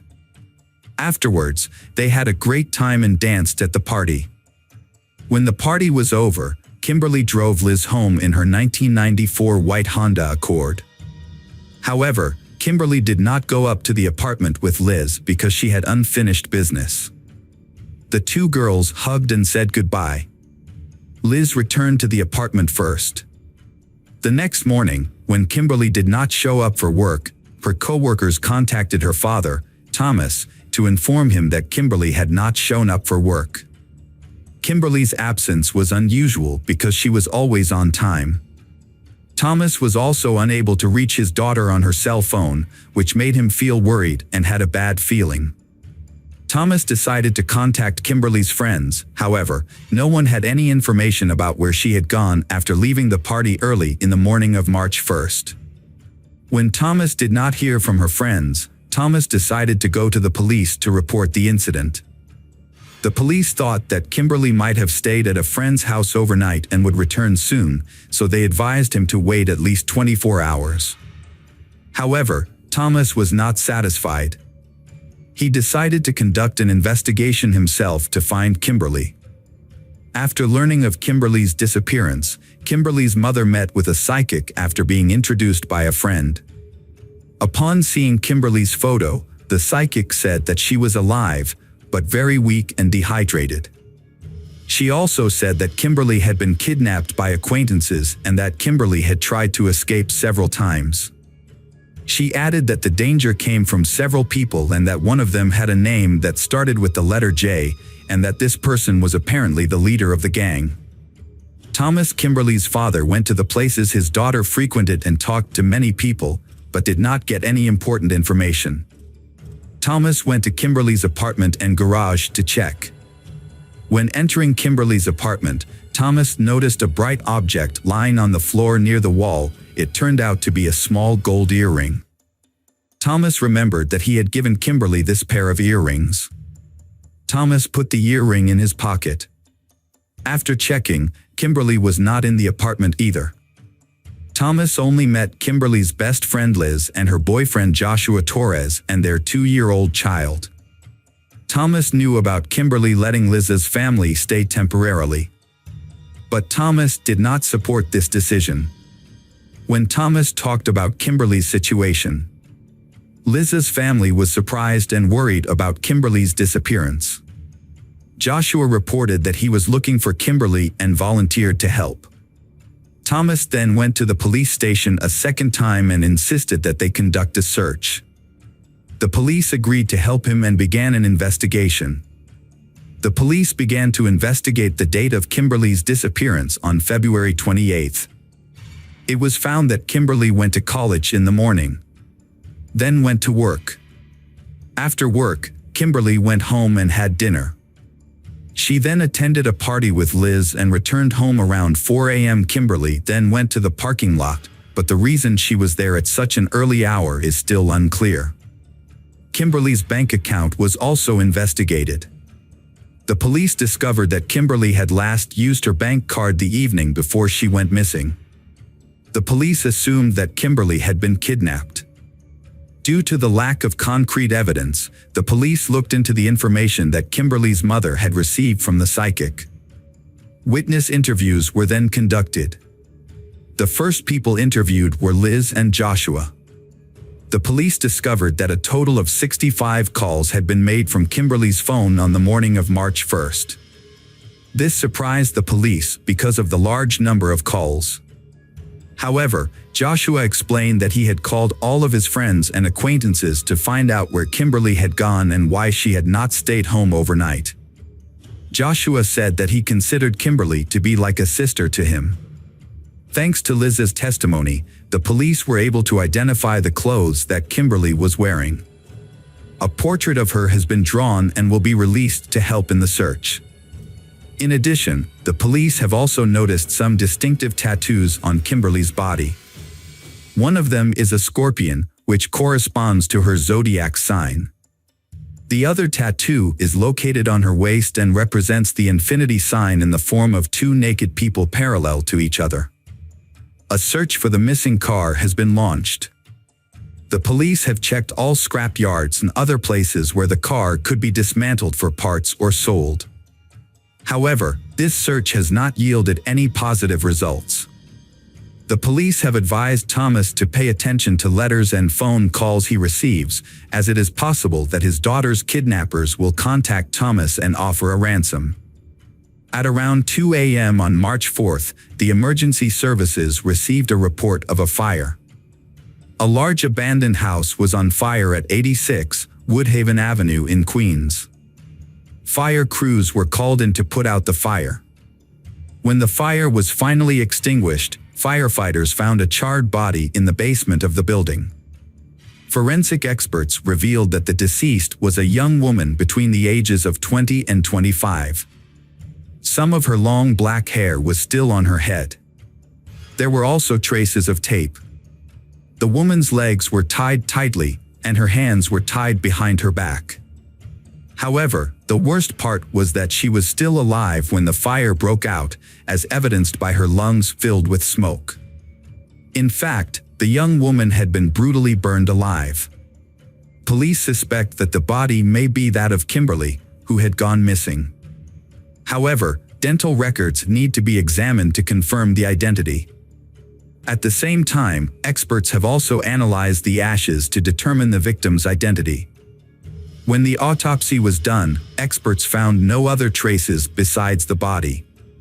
However, they found tattoos that matched the description of the missing woman. Records from the dental clinic also confirmed that this was how Kimberly Antonakis' body was found. A witness to the fire reported that he often walked his dog. However, the pet had been behaving strangely every time it passed the house. After the fire and the discovery of the body, it was discovered what had attracted the dog's attention. Kimberly tried to free herself and call for help. The dog had heard sounds coming from the basement thanks to its sensitive hearing, while humans cannot perceive it. When the police questioned the homeowner, it turned out that he had put the house up for sale and had been monitoring its condition through letters and receipts. However, this man had not checked the basement, only the house from the outside.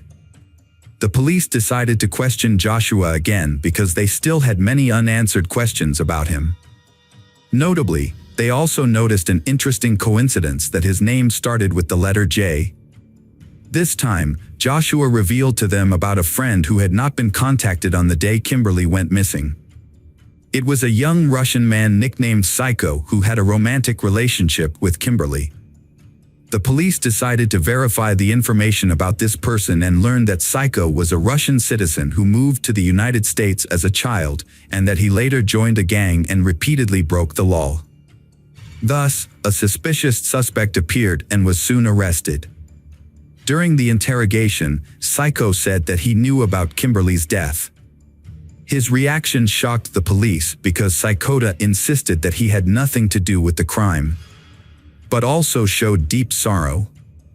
It seems he is experiencing real emotions. After investigation, Psycho's alibi was confirmed.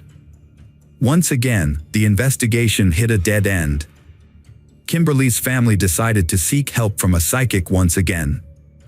This time, the psychic said she saw 4 people involved in the case. She also said that the kidnappers wanted to contact the family but were unable to do so. The abduction initially showed no signs of a tragic ending. Thomas then announced a $10,000 reward for anyone who could provide information leading to the arrest of the perpetrators. Thomas could not forget the psychic's words. He began to think about what she had said about the kidnappers wanting to contact the family. He wondered what that meant and what was stopping them from doing so. When he returned home, Thomas remembered a small detail from the day Kimberly went missing. Thomas had listened to all the answering machine recordings because he hoped Kimberly would contact him. However, there was no voicemail except for 2 blank messages. When he turned them on, he heard nothing, just silence on the other end of the phone. Thomas mistook them for a technical malfunction or a communication problem. 5 days after Kimberly's body was discovered, the police found her car. It was parked in a quiet part of town, near the crime scene. The police hoped to find fingerprints in the car, but unfortunately the car had been washed. The only traces left in the car were a few strands of Kimberly's hair and an earring. During this time, Thomas was implicated in a local mafia hit. Some members of Thomas's crew even blamed him for their daughter's death, as if Thomas's dark actions had caused Kimberly's troubles. However, Thomas denied any involvement. The police investigated this information through their own channels but found no evidence to confirm it. Thomas did not appear to have had anything to do with the incident and continued his business openly. In July 1995, a young man was arrested by police at a New York City home for burglary. However, during questioning, he provided information related to Kimberly's case. The detainee claimed that he had heard from an acquaintance that his friends had kidnapped and then burned the girl alive. When the police learned that the man was Joshua Torres, who lived in Kimberly's apartment and had been involved in the search for her, they decided to take a closer look at Joshua Torres. Joshua was asked to come in for questioning and he denied any involvement in the incident. However, during a lengthy conversation, he made a confession. Joshua said that if he had really been the kidnapper, he would have fed Kimberly. This intrigued the police because there was no information given that Kimberly had died of hunger, thirst, or cold. Only the police knew this information. The police needed more evidence to clear up the case. After investigating, they discovered that Joshua Torres had a criminal record. Furthermore, he had no job and was living off Liz. Meanwhile, Liz worked to support both of them. Joshua took care of the child and had free time to secretly plan the crime. Joshua followed Kimberly and learned her habits, and kidnapped Kimberly and hid her in an abandoned house. But surprisingly, Joshua did not ask for ransom. During the investigation, the calls Joshua made that morning were analyzed. The results showed that Joshua had lied when he said he called Kimberly's friends and acquaintances. But when checked, most of the phone numbers were from random people who had nothing to do with Kimberly. When checking Joshua's pager data, the police discovered that Joshua had sent several strange messages on March 1st. These evidences gradually closed the circle around Joshua Torres. Finally, the police had a solid lead to arrest Joshua. When the police told Joshua that they no longer considered Kimberly's ex-boyfriend a suspect, Joshua changed his story. Joshua said that he suspected his friends of murdering Kimberly. Joshua confessed to assisting in the kidnapping. Joshua said he did not think Joshua's accomplices would decide to kill Kimberly. According to Joshua, they only wanted to demand ransom and release Kimberly, but the plan failed. When the kidnappers could not contact Thomas, even recorded a ransom message. However, for some reason, the recording was not saved on the answering machine. The kidnappers were angry that Thomas did not respond. The kidnappers were scared because the psychic said that the suspect's name began with the letter J. This information was released to the media and broadcast on TV. After speaking with the police, Joshua was released on bail and then disappeared. At the same time, Joshua's accuser, Jose, was shot in the back of the head while he was with his wife. Jose's wife later admitted to the police that her husband did not trust Joshua, used a tape recorder when talking to Joshua, and wanted to expose him. Police were able to establish details of the kidnapping and the crime through pager messages and statements from the suspects. The case involved 4 suspects: Joshua Torres, Julio Negrin, another man named Jose Negrin, and Nicholas Brett. It is worth noting that Julio had dated Kimberly and even intended to marry her. However, Kimberly rejected his proposal.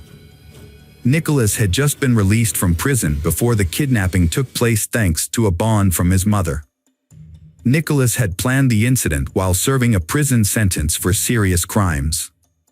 Joshua had a criminal record dating back to his youth, including kidnapping and the illegal use of weapons. A kidnapping had taken place, in which Joshua was the mastermind. Joshua directed the actions of the kidnapping group. When Kimberly returned from a party, the group of men attacked her in the parking lot. They had apparently been watching and waiting for Kimberly to be alone. To control Kimberly, they used guns to threaten Kimberly and force her to be quiet. They then tied Kimberly's hands and covered her mouth, eyes, and ears with duct tape. The group then put Kimberly in the trunk of their car and drove her to an abandoned house. There, they took Kimberly into the basement and tied her to a chair. They also took off Kimberly's shoes to prevent her from making noise by tapping her feet. The kidnappers told Kimberly that her father owed money and that they would release her when the money was paid. One of the kidnappers, Julio, was assigned to take care of her, bringing her food and water twice a day and keeping her warm. However, Julio left the house because he was afraid of the consequences. So, for 3 days, Kimberly had no food, no water, and was freezing. Immediately after kidnapping Kimberly, the kidnappers notified Joshua, who then demanded a ransom of $775,000 via an audio message. Joshua then called Thomas and left 2 empty audio messages. Therefore, Thomas ignored these calls. The kidnappers were waiting for a message from Thomas, but they did not understand why Thomas did not contact them. During this time, Kimberly was left alone and fainted several times due to dehydration, but Kimberly still managed to survive. The kidnappers did not receive the ransom and were afraid of being caught, so they decided to release Kimberly. When they went down to the basement, they found Kimberly unconscious. They thought Kimberly was dead and decided to get rid of all the evidence, including the hostage. The police knew that Joshua had directed the actions of his accomplices from inside the house, so Liz did not know that Joshua had kidnapped Kimberly. At the trial, Liz said that after being questioned, Joshua came to her and confessed everything. Joshua then beat her and threatened to kill her, before fleeing. Sometime after the massacre, the police investigated Jose. He was also suspected of being involved in Kimberly's murder, but there was no direct evidence. Therefore, the police decided to take statements from the kidnappers. When questioning Joshua, he denied all involvement in the case. However, Julio decided to cooperate and gave an honest statement about the incident. Information from Julio allowed Joshua's role in the case to be determined, and Joshua was charged with Kimberly's murder.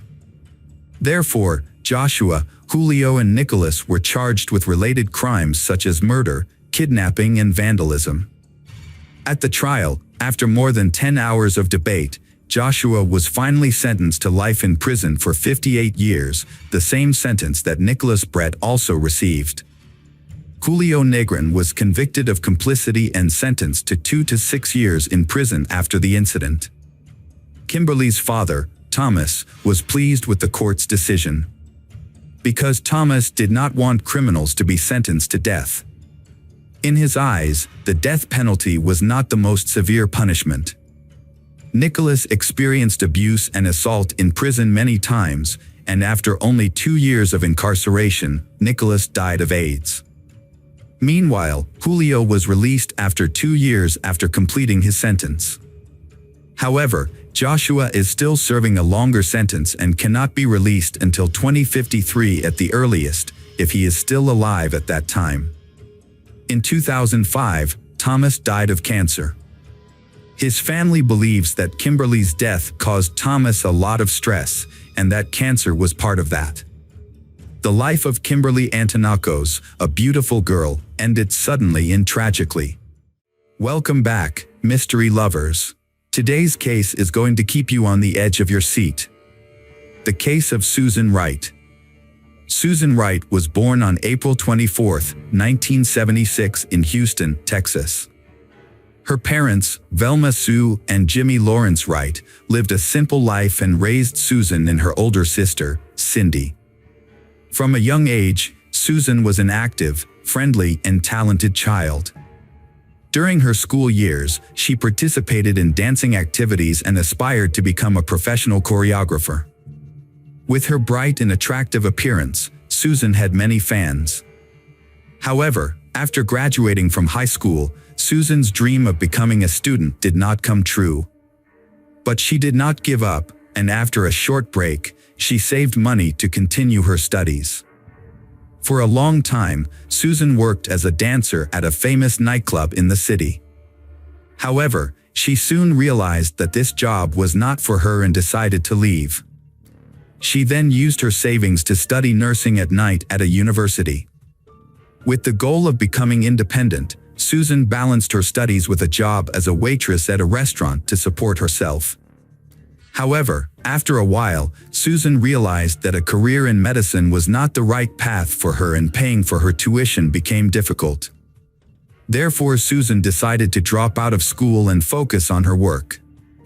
In 1997, Susan met Jeffrey Wright at the Galveston restaurant where she worked. She was 21 years old at the time and Jeffrey went to the restaurant for a meal. From then on, their romantic relationship began. Jeffrey was immediately attracted to the blue-eyed blonde's beauty and bright smile. He left a generous tip and became a regular customer. Finally, he mustered up the courage to ask for Susan's phone number. Susan recalls that Jeffrey began calling her every day, sometimes multiple times a day. Jeffrey arranged romantic dates and small surprises like sending flowers and touching notes to Susan's workplace. In the evenings, Jeffrey would meet her and take her home. Although Jeffrey was 8 years older than her, the age gap did not bother them. Jeffrey was attentive, sweet, and caring, and quickly won Susan's heart. However, Jeffrey had some problems with alcohol and substance abuse. Jeffrey said that he had given up drugs and promised to give up drinking completely. Susan, a naive young girl, believed him. Susan felt that together they could overcome any challenge. Shortly after Susan learned she was pregnant, she immediately shared the news with Jeffrey. Although Jeffrey initially expressed joy at the prospect of becoming a father, he had not made any decisions about the future. Jeffrey did not propose and they continued to live apart. Disturbed by Jeffrey's behavior, Susan insisted that their first child be born, and Jeffrey accepted her opinion. At the time of the marriage license, Susan was 8 months pregnant. Their wedding was a simple affair, with no guests or witnesses.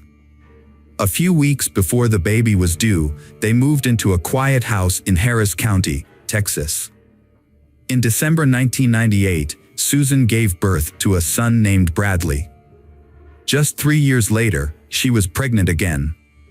In the spring of 2002, she welcomed her second daughter, named Kay. Along the shore, the family also raised a small dog named Buck and had a spacious family car. Jeffrey worked for a local construction company, and after they had a daughter named Kay, Jeffrey agreed that Susan would stay home to care for the child. Friendly neighbors often praised Susan as a kind and caring mother. She created a cozy environment for the family. From the outside, it seemed like the perfect family. Every day, Susan has to spend a lot of time doing housework such as cleaning, organizing, cooking, and making sure everything is kept in a clean condition. Jeffrey does not want her to repeat the same recipes. The whole house has to be clean for Susan. Taking care of young children and cleaning the house at the same time can be considered impossible.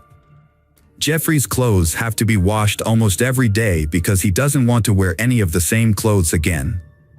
However, following these rules manually is not easy. If Susan doesn't comply with his request, she will face insults, humiliation, and even physical abuse. Financially, Jeffrey is extremely frugal.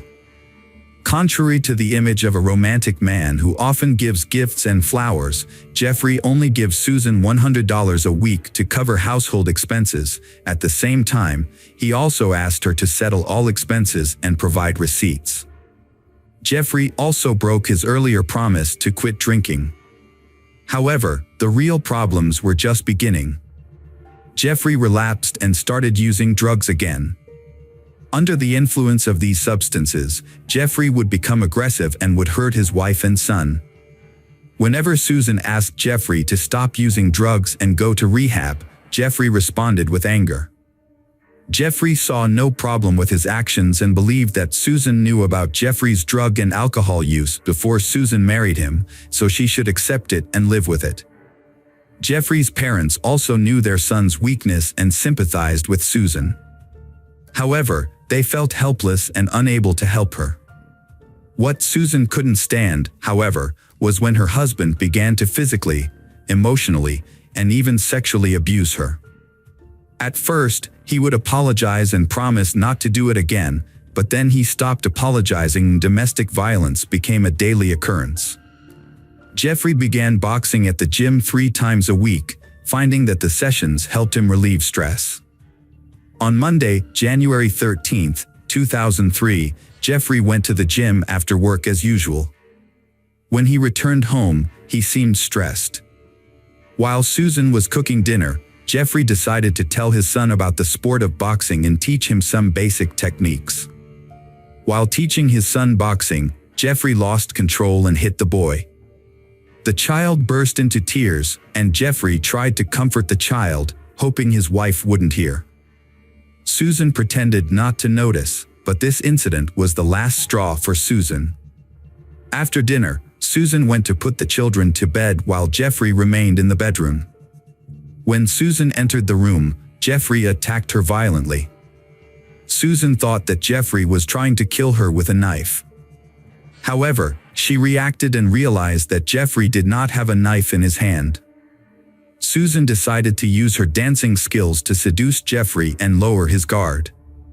Susan entered the room in a short silk robe and performed the dance for her husband.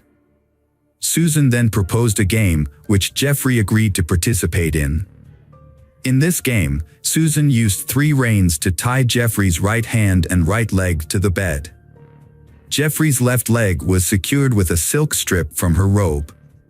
While Jeffrey was tied up, Susan used her panties to spank him, forming part of the intimate game. Susan gently turned off the lights. Jeffrey was now bound hand and foot, and a gag was stuffed into his mouth. The dim candles were the only remaining light. Susan then moved the bubbling hot wax onto Jeffrey's chest. Susan then continued pouring the hot wax onto his genitals, and the pain quickly became unbearable. Jeffrey tried to free himself, tried to scream, but to no avail. Meanwhile, Susan continued to beat Jeffrey with a small, sharp knife she had taken from the kitchen. Susan started at the groin area, moving up and down, cutting Jeffrey's genitals, legs, stomach, chest, arms, neck, and face. At first, Susan moved slowly, complaining loudly with each slash, recounting the insults, humiliations, and abuse she had endured. Then Susan began to cry and stabbed faster and faster. Her actions showed that Susan was in a state of extreme despair and emotional turmoil. Susan could not stop even when Jeffrey showed no signs of life. Susan sat by the bed next to Jeffrey's body. However, after a few hours, Susan realized that the bedroom was covered in blood and she had to clean it up before morning. Susan carefully watched the window, making sure no neighbors were watching. At this point, Susan saw a hole in the backyard, which Jeffrey had dug over the weekend to build a fountain. Susan quickly moved Jeffrey's body from the bedroom to the yard, using a garden wheelbarrow to move it. Susan decided that the pool would be Jeffrey's final resting place. After calming down, Susan spent the rest of the day, before dawn, cleaning up the evidence of the attack. Susan had to wash the blood off the floors, walls, and carpets. The carpets had large stains that could not be removed. Susan added bleach to the stains, hoping that the chemicals would erase any traces of what had happened in the room. That morning, Susan called her husband's family in Austin, Texas, sobbing. Susan told them that her husband Jeffrey, while drinking and using drugs, had attacked Susan and their young son. Jeffrey then destroyed the house, spilling a bottle of bleach on the carpet before leaving, declaring that Jeffrey did not want to continue the marriage. When Jeffrey's parents heard that Jeffrey had been beating their son, they were shocked. They knew Jeffrey wasn't perfect, and they felt sorry for Susan. They offered to let Susan and the children stay at their house for a while, but Susan refused. Instead, Susan said she would file a police report and tell them everything that had happened in the family. Then, when Jeffrey suddenly went missing, Jeffrey's mother, Mrs. Wright, went to the police station to report the incident. Susan said Jeffrey had been violent towards Susan and the children. As a result, Susan had to file for a restraining order, which meant that Jeffrey would not be allowed near Susan and the children. When Susan filed for the restraining order, Susan presented evidence of her injuries, such as bruises and cuts on her arms. Susan said the injuries were caused by Jeffrey during a fight when he hit her with a key. Susan's children were also victims, especially Bradley, who was hit by his father and had minor bruises on his face. At first glance, the story told by Susan seemed plausible. Jeffrey, under the influence of alcohol and drugs, attacked Susan and her young son, after which Jeffrey became frightened and ran away. But over time, Jeffrey stopped communicating. And Jeffrey fled without taking his belongings, papers, and even his cell phone from home. Jeffrey did not go to work or to his parents' house, and none of his friends or neighbors saw Jeffrey. It was as if he had disappeared into thin air. Susan's situation is not optimistic, as she finds it unbearable to be in the house where Susan murdered Jeffrey and buried his body in the yard. Susan begins to feel as if Jeffrey is still alive and about to rise from the grave to take revenge. Susan is on the verge of going crazy, and their dog Buck keeps barking and trying to dig up the burial site. On January 17th, after dropping her children off at school, Susan went to her mother Velma's house. Her mother learned about the incident and asked Susan, "You killed your husband, didn't you?" Susan burst into tears and nodded. Susan confessed what had happened and revealed where Susan had hidden Jeffrey's body, saying she didn't know what to do next. On her mother's advice, Susan contacted attorney Neil Davis the next day and confessed that Susan had killed her husband. Attorney Davis worked out a solution and thought carefully about possible scenarios. On January 19th, Neil Davis called the Harris County District Attorney's office and reported that Susan Wright had killed her husband Jeffrey and buried his body in the backyard. Susan Wright was ready to give a statement to the police. On January 24, 2003, Susan voluntarily went to the police and stated that she would give a full confession. On January 24, 2003, Susan went to the police and confessed the whole thing. However, when she was interviewed, Susan's story was unclear and full of contradictions. Susan was confused about the details and sometimes contradicted herself. Susan also claimed that Jeffrey was still alive and that she was afraid of him. As a result, Susan requested protection. As a result, Susan underwent a psychological evaluation and was diagnosed with schizophrenia and depression. However, Susan was still able to understand her actions. Following Susan's statement, the police arrived at the scene and removed Jeffrey's body from the makeshift grave in the backyard. The medical examiner was surprised to see numerous injuries on the body. The medical examiner's team counted a total of 193 stab wounds on the body. Specifically, there were 8 wounds in the groin area, about 30 wounds in the legs, 23 wounds in the shoulders and arms, 22 wounds in the abdomen, 46 wounds in the arms, 23 wounds in the neck, and 41 wounds in the face. However, only 1 wound to the head could be considered the direct cause of death. All other cuts were superficial and did not pose an immediate threat to life. This left Jeffrey with a long and painful death. Police saw deep marks on Jeffrey's wrists and ankles from the ropes and belt Susan used to restrain him. These injuries indicated that Jeffrey had tried to free himself but was unsuccessful. Additionally, traces of candle wax were found on Jeffrey's gun and groin area. Susan claimed that it was an accident as her husband accidentally turned a burning candle on himself, but police believe the hot wax was more likely a form of torture inflicted on Jeffrey to cause pain. Susan's underwear was still in Jeffrey's mouth, acting as a gag to prevent Jeffrey from screaming or calling for help. Toxicology reports revealed traces of alcohol and several controlled substances in Jeffrey's system, suggesting that Jeffrey may have acted aggressively under the influence of these substances. The bedroom where the massacre took place appeared normal, except for a large bleach stain on the carpet, suggesting that Susan had spent a lot of time cleaning and hiding the evidence. When experts used chemicals and special equipment to detect the blood traces that had been cleaned up, a completely different view of the project emerged. Blood was found everywhere, including on the ceiling and the red blood cell cushion. The trial began in late February 2004. By that time, Susan had been in custody for a year and her children were in the care of her parents and sister Cindy. Susan's attorney had prepared extensively for the trial and worked extensively with Susan.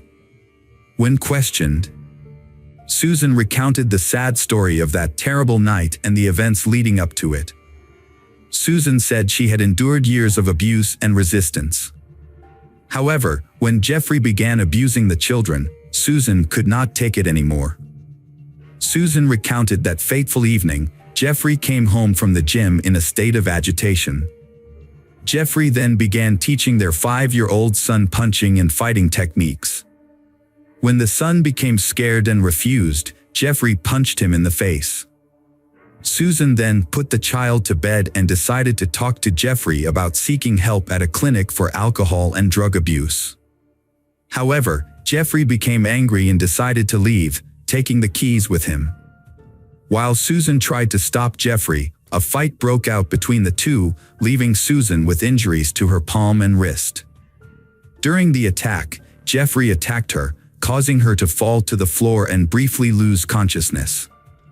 When Susan regained consciousness, she found Jeffrey holding a knife in his hand. Susan could not explain how the knife ended up in her hand afterward. Susan's attorney argued that Susan's mental instability was the cause of her actions, causing Susan to lose control of her attacks until she had inflicted multiple injuries on Jeffrey.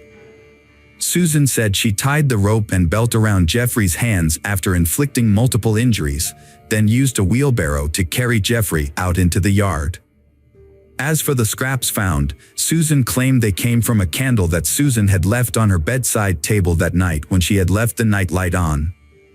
Susan could not explain why her underwear appeared in Jeffrey's mouth. The prosecution's argument and conclusion were more convincing and reasonable. Experts demonstrated that the deep wounds and abrasions on Jeffrey's wrists and ankles were inflicted while he was still alive, indicating that the binding was part of an intimate game that Susan used to lure Jeffrey into a trap.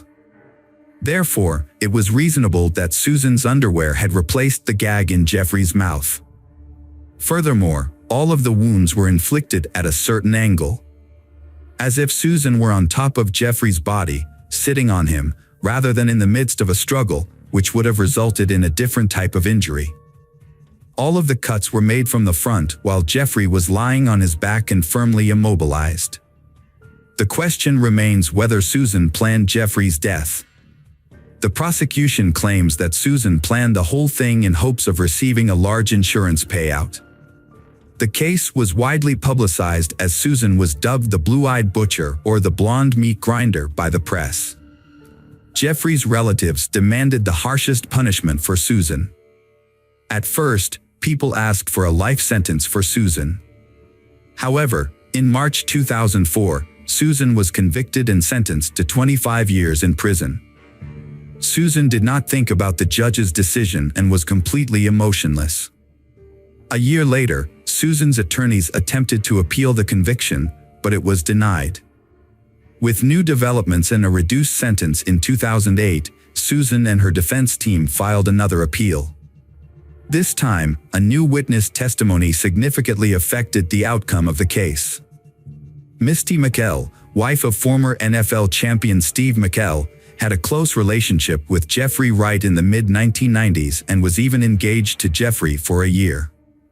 However, Misty McKell shared horrific experiences of being physically and mentally abused by Jeffrey, causing her to abandon plans for marriage and end the relationship permanently. After considering Misty McKell's testimony, Susan's sentence was reduced to 20 years. In 2014, when she was 38 years old, Susan was eligible for parole once but was denied. Susan was also denied a second time in July 2017.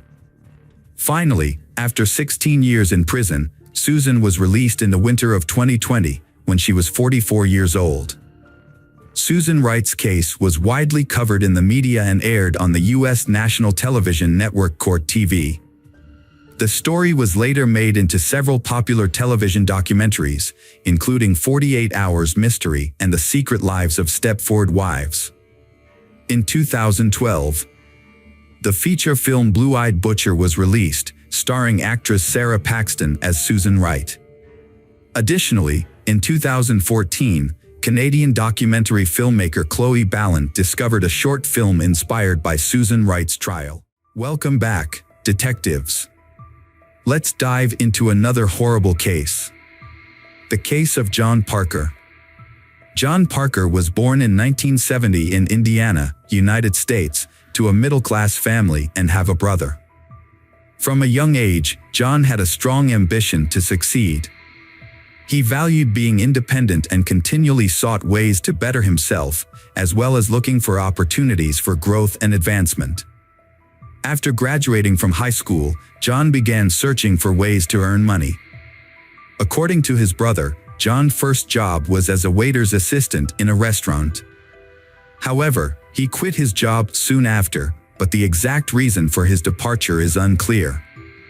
Undeterred, John quickly found a new job that offered more freedom, allowing him to explore and develop his passion for pursuing a career in sales. John started working as a door-to-door salesman for Kirby vacuum cleaners. Initially, his family teased him, but he soon demonstrated his capabilities to everyone, and he also found his purpose in life. By the end of his first year, John had become one of the company's top salesmen, and he was eager to continue achieving more. John worked extremely long hours, typically between 12 to 16 hours a day. As a result, he became a top sales performer, earning recognition at company meetings. John's success also made him a source of inspiration and guidance for his fellow salespeople. During this time, he met Judy, a 20-year-old woman from a low-income family in Texas.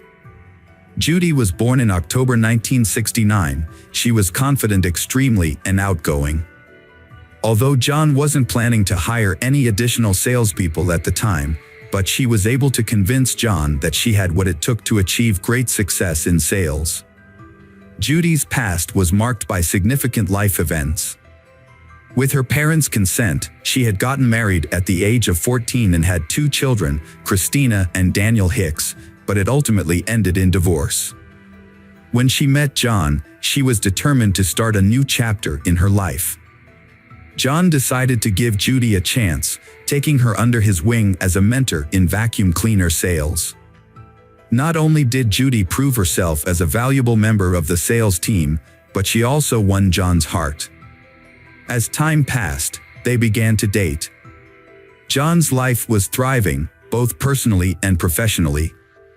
He has built a solid reputation for his sales and training abilities, and most importantly, he has the love and support of his wife Judy. John expanded on his experience by starting his own business in Michigan, specializing in selling and servicing Kirby vacuum cleaners. He also offered training sessions for salespeople, sharing his personal secrets and enthusiasm that had made him successful in the industry. John's company quickly rose to the top in the area, and he credited his success to Judy's support. After establishing his career, John and Judy got married in 1992. The couple had 2 daughters, Tiffany and Erica. As John's business continued to thrive, they relocated to better homes, providing their children with access to excellent schools, luxury cars, and regular vacations. Initially, John had a very good relationship with Judy's stepchildren, Christina and Daniel. Christina was a sweet girl, while Daniel was more energetic and mischievous. The family enjoyed a comfortable life, thanks to John's growing wealth. He openly showcased his success to motivate the young salespeople he trained, demonstrating the potential rewards of hard work and determination. However, as Judy's children entered their teenage years, problems arose. Christina associated with a group of friends who had unhealthy habits, and as a result she started drinking with them. According to some reports, Christina has also used drugs. Meanwhile, Daniel, 13, often appears angry and doesn't seem to fit in with his friends. On one occasion, Daniel took John's car and recklessly drove around the neighborhood with friends, damaging several mailbox posts. The next day, John visited each affected house, compensating the homeowners for the damage to prevent them from filing a police report about the boys' actions. Around this time, John was also summoned to Daniel's school that the boy had misbehaved and they needed to discuss the issue. John and Judy's relationship became strained after he got into a physical altercation with Daniel. After 9 years together, Judy took her family to Texas to visit her childhood home and meet her brother. During the trip, Judy confided in her brother about her troubled marriage and John's mistreatment of her children. However, the situation was more complex. Judy's older children were misbehaving, and she took their side, which added to the tension. Things escalated when John suspected Judy of having an affair with one of his employees. John installed cameras in the office to gather evidence. When he obtained proof of Judy's infidelity, his life was turned upside down, and his demeanor changed drastically. He began to drink heavily, which led to intense arguments with Judy and rough treatment of their children. One incident involved his daughter Tiffany, who was beaten with a belt for not bringing her homework to school. When her teacher noticed the marks the next day, she reported it to social services.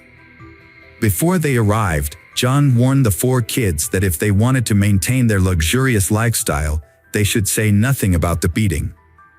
Consequently, Tiffany blamed her stepbrother Daniel. John's bad mood not only affected his family but also his employees and clients, who suffered from his outbursts of rage. To keep Judy away from her lover, John moved the family to an exclusive area in Crown Point, Indiana. Despite his hopes for a fresh start, things did not improve.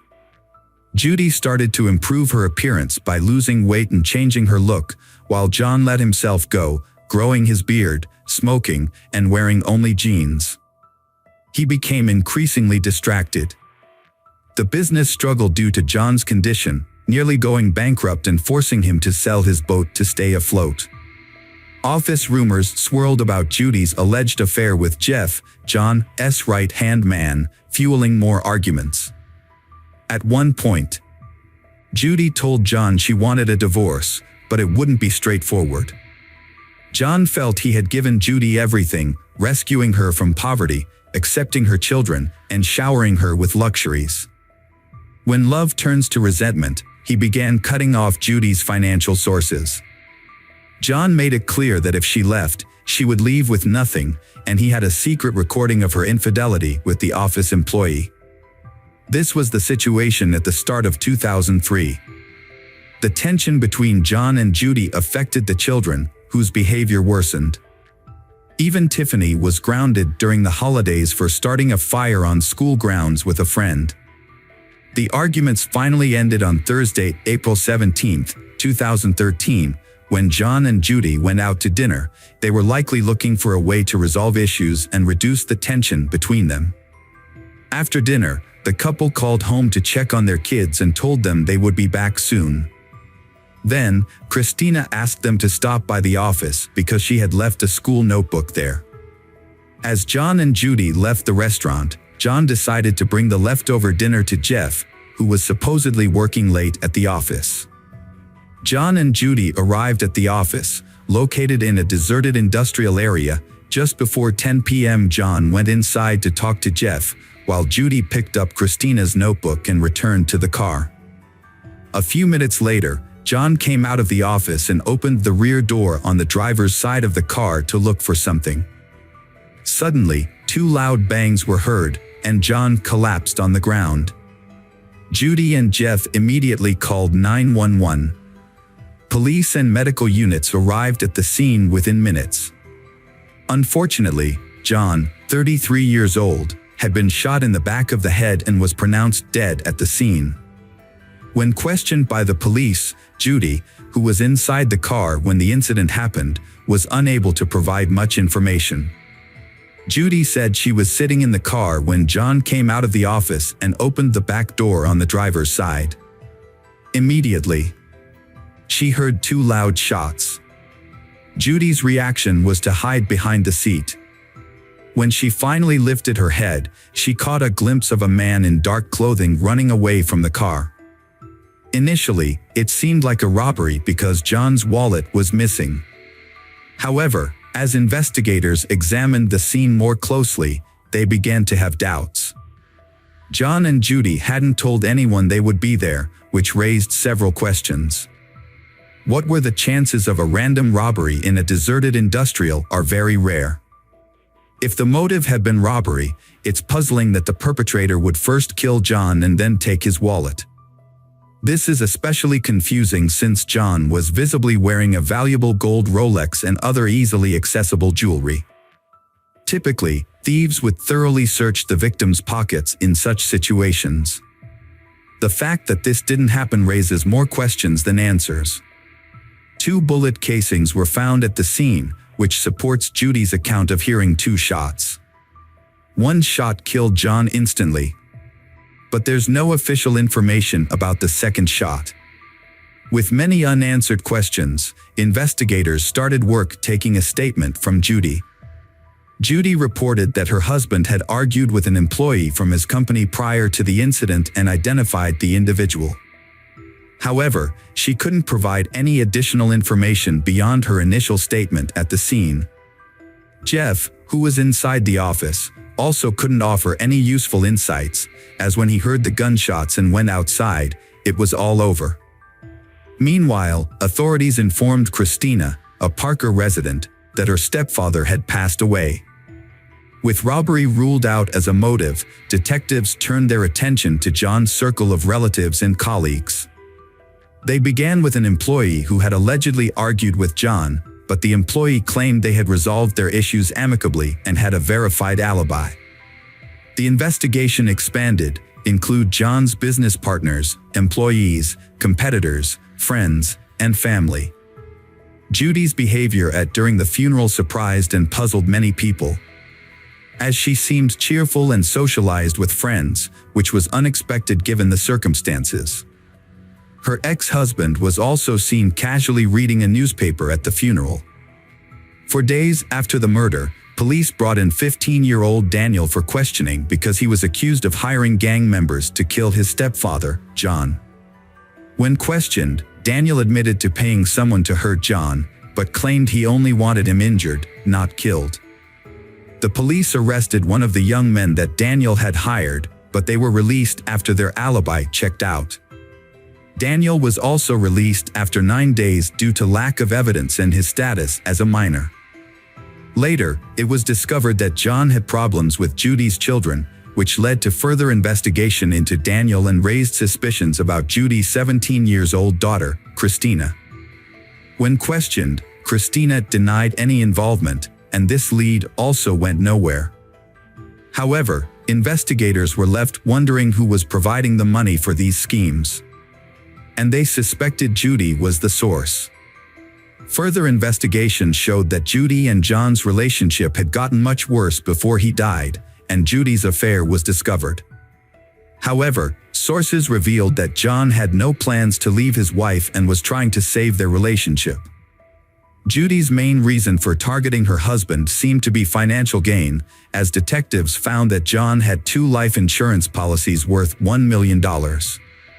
After John's death, Judy tried to claim this money, but the insurance company initially refused to pay due to the ongoing investigation. Receiving the insurance money becomes even more complicated when John's father suspects Judy of being involved in his son's death. Despite these leads, the case stalled due to lack of concrete evidence. Over time, the John family household underwent substantial transformations. Judy was rarely at home, as she was busy with her new partner, Jeff, who was John's trusted manager. In Judy's absence, Christina and Daniel took care of Tiffany and Erica. Later, Judy and Jeff moved out of state with Tiffany and Erica, while Daniel went to live with his biological father.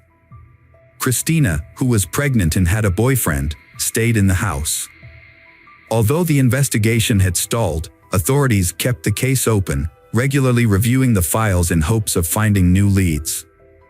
Their persistence paid off when they came to question some of Christina and Daniel's classmates. These schoolmates admitted to selling a firearm to Christina and Daniel. This information prompted detectives to investigate a piece of land owned by the family that Christina used for target practice. Upon inspection, several bullet casings were found. Laboratory analysis revealed a crucial clue: the bullet casings matched those from the crime scene where John was killed. In 2007, a colleague who was a narcotics officer provided additional information. The narcotics officer had been tracking Christina's ex-boyfriend, who was involved in a drug case and was arrested, to request a lighter sentence. Christina's former boyfriend revealed a conversation he had with Judy. In this conversation, Judy mentioned that her son Daniel was the one who fired the fatal shot that killed John. When confronted with this new information, 21 years old, Christina, who was linked to the weapon used in the crime, began to cooperate. She admitted to buying the weapon and calling John and Judy on the night of the incident. She had asked them to stop by the office, claiming she needed to pick up forgotten homework. Christina confessed to being part of a plan to kill John, with her brother Daniel designated as the shooter. When Daniel was 19, he was found and arrested in Arizona. Daniel was shown new evidence about the shooting and Christina's statement. He admitted to shooting John, but said his mother, Judy, was the one who planned the whole thing. Daniel said Judy had forged checks from her company to get the $7,500 to hire someone to kill John. However, when the people she hired took the money without doing the job, Judy told them to buy a gun for Daniel to use instead. Daniel also said it was Judy's idea to make up a reason for leaving the house that night by calling about homework. He said he shot John once in the head, and the second shot was an accident that happened while he was looking through John's pockets for his wallet, as his mother had told him to do. Daniel was also told to come back home without telling his younger sisters what had happened. His sister Christina helped by keeping the girls busy watching TV. Daniel said Judy convinced them to commit the crime by telling them they were being abused by John. And Judy promises them a better life with more money and freedom. It was also discovered that Judy had previously attempted to kill her husband. She had tried to poison his food, which resulted in John being briefly hospitalized with what was thought to be food poisoning. By the end of 2007, Christina and Daniel were formally charged with murder and conspiracy. Christina pleaded not guilty to conspiracy and was released on bail. In March 2008, Daniel, then 20 years old, pleaded guilty to conspiracy to kill his stepfather, John. As part of a deal, Daniel agreed to admit his guilt and testify against his mother. The prosecution agreed not to charge him with murder, but he still faced a prison sentence of 20 to 25 years. Daniel claimed that when he was 14, about a year before the incident, his mother and sister asked him to help kill John. His mother gave him and his sister money to buy a pistol, black clothing, gloves, and a mask to wear on the day of the crime. She also instructed him on what to do, including showering after the crime to remove gunpowder residue. Judy took responsibility for disposing of the evidence, including the gun, clothes, and her husband's wallet. In July 2009, 6 years after John's death, Judy turned herself in and pleaded guilty to conspiracy to commit murder. She admitted to planning, executing, and covering up the crime. The prosecution asked for a sentence of 28 to 35 years in prison. Judy, almost 40, was sentenced to 33 years in late August 2009. Daniel was sentenced to 23 years in September, and Christina received a 5-year sentence in October. Press reports state that Daniel was released from custody in 2017. He then chose to keep a low profile. Christina served 4 years of her sentence and was released in 2013, but she tragically died from a drug overdose. This case was driven by greed. Although Judy was successful, her greater desires led her to terrible crimes. Judy's actions not only destroyed a successful business owner but also had a profound impact on her 4 children. 2 of them ended up in prison, and the younger ones were left without their parents once again. Hello again, true crime fans. We've got another mysterious case to explore. The case of Petit family. The Petit family was viewed as a model family due to their stable economic background and well-behaved children, earning them genuine admiration from those around them. William Petit, the father, was a standout athlete in high school, particularly in basketball, where he demonstrated natural leadership skills. He was also the top student in his class, going on to earn a law degree from Dartmouth University. However, William's true passion lay in helping others, caring for the sick, and making a positive impact on the social. After completing his law degree, he decided to pursue a career in medicine at the University of Pittsburgh. It was during his 3rd year of residency at the Children's Hospital of Pittsburgh that William met Jennifer Hawk, a nurse specializing in oncology and co-director of the Health Center for a pre-graduate internship program. They fell deeply in love, with those who knew them confirming that they were perfectly suited for each other. The couple got married in 1985. 4 years later, they had their first daughter, Haley. Her birth inspired them to have a large family, which prompted them to purchase a house in Cheshire, Connecticut. On November 17, 1995, their second daughter, Michaela, was born. Following childbirth, Jennifer resumed her work as a nurse and internship co-director. However, she was later diagnosed with multiple sclerosis, a chronic disease with no cure that would follow her for the rest of her life. Her family remained supportive throughout. At 10 years old, Haley started raising money for the Multiple Sclerosis Society, generating significant funds over time. Michaela also performed well academically. And when Haley went to college, Michaela planned to take over the fundraising efforts so she could continue supporting their community. The summer before, Michaela had learned to cook and she enjoyed preparing meals for her family. Tragically, this daily activity leads the family to an encounter with a criminal. One July evening in 2007, Michaela was preparing dinner, but she needed additional ingredients. She and her mother went to the nearest market, where they coincidentally encountered Joshua Komisarjevsky, a man recently released from prison. Joshua had experienced a traumatic and complicated childhood. He was born to teenage parents. He was put up for adoption a week after birth and adopted by the Komisarjevsky family, renowned artists in Europe known for their strict and religious upbringing. Joshua had a high IQ, but struggled in school, prompting his parents to decide that homeschooling was a better option. During his trial, Joshua revealed that he had been sexually abused by a cousin in his childhood, but his family chose not to address the issue. This traumatic experience contributed to the development of his rebellious personality. At the age of 14, Joshua was accused of abusing his sister. Around the same time, he committed his first burglary. In 2002, he was arrested for 18 charges of burglary and resulting in a 9-year prison sentence. During the trial, he gave a chilling confession, revealing that he enjoyed invading other people's private space, enjoyed the feeling of being close to them while they slept, and found particular satisfaction in making others feel insecure. Released on parole in 2007 at the age of 27, officials deemed Joshua a danger to society, describing him as a perverted individual and disturbing behavior. Despite these warnings, the jury declared him fit for release.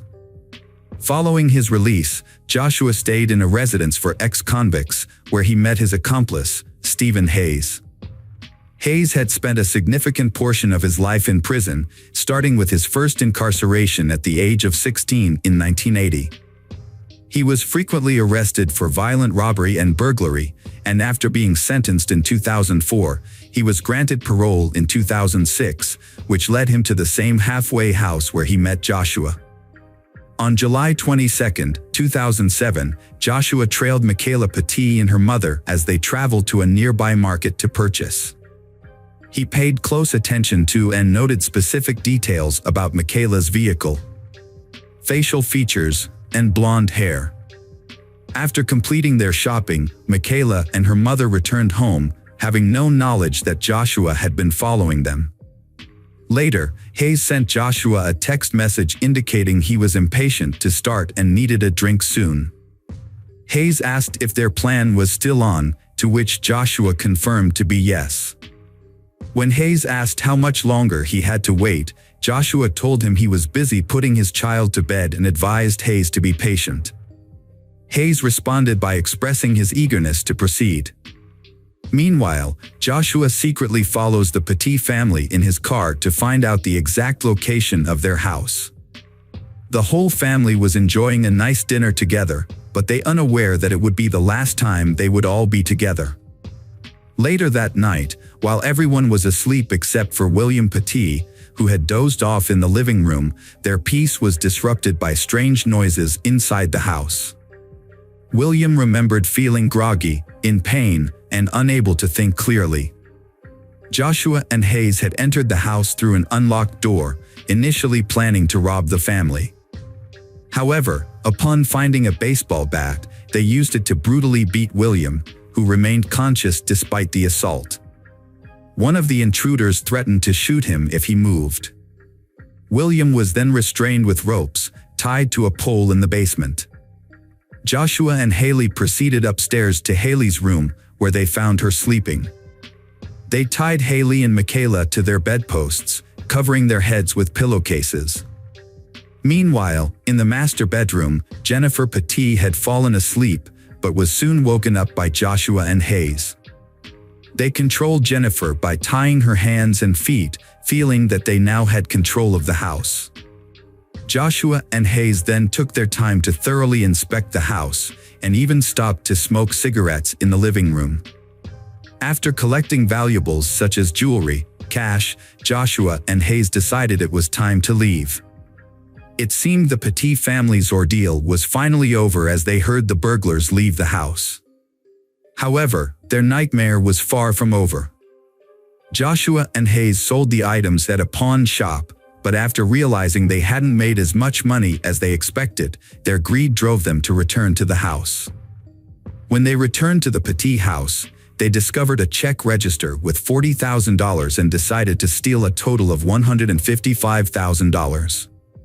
Once back, they informed Jennifer of their plan, threatening to kill her entire family if she didn't comply. Desperate and prioritizing her daughter's safety, Jennifer reluctantly agreed to accompany Hayes to the bank the next morning. Meanwhile, Joshua took advantage of Jennifer's absence to enter Michaela's room. He untied Michaela, undressed her, and took photos with his cell phone. He assaulted her, recording the act. Afterward, Joshua took her to the bathroom to clean her, aiming to eliminate any DNA evidence. He ordered her to put her pajamas back on and tied her up again. The evidence that Joshua raped Michaela was found during her autopsy. State Medical Examiner Dr. Wayne Carver discovered Joshua's DNA in Michaela's body. At the bank, everything initially seemed to go smoothly. However, Hayes failed to notice Jennifer's actions while she was in line. Before approaching the teller, Jennifer wrote a note on a flyer asking for help.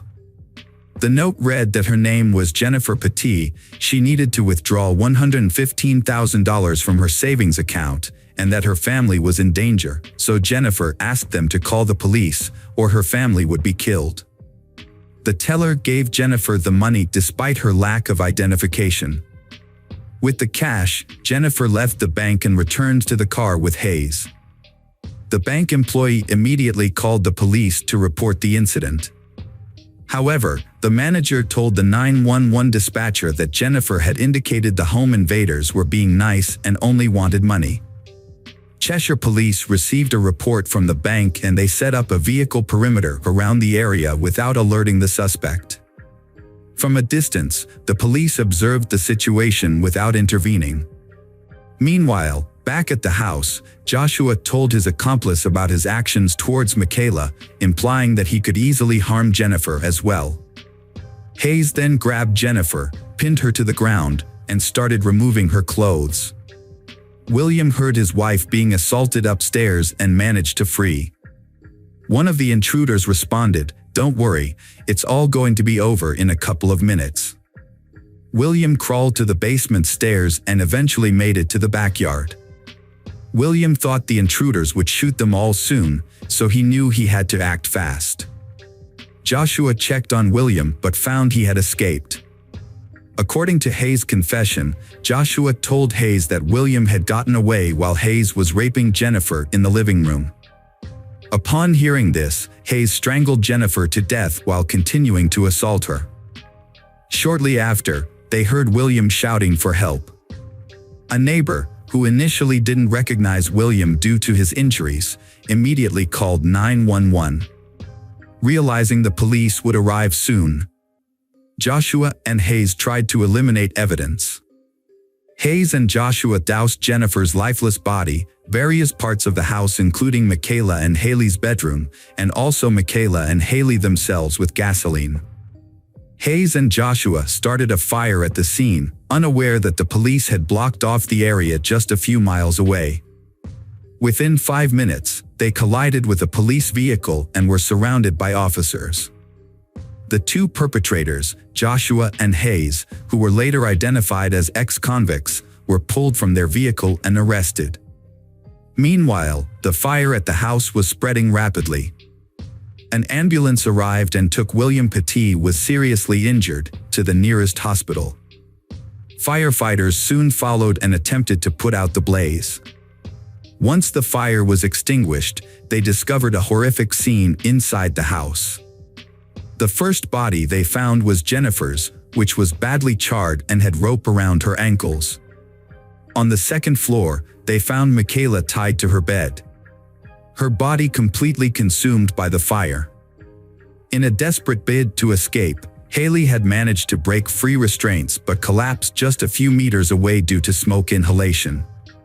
William had also managed to free himself and crawled to a neighbor's yard for help, but the neighbor didn't initially recognize him due to the severity of his injuries.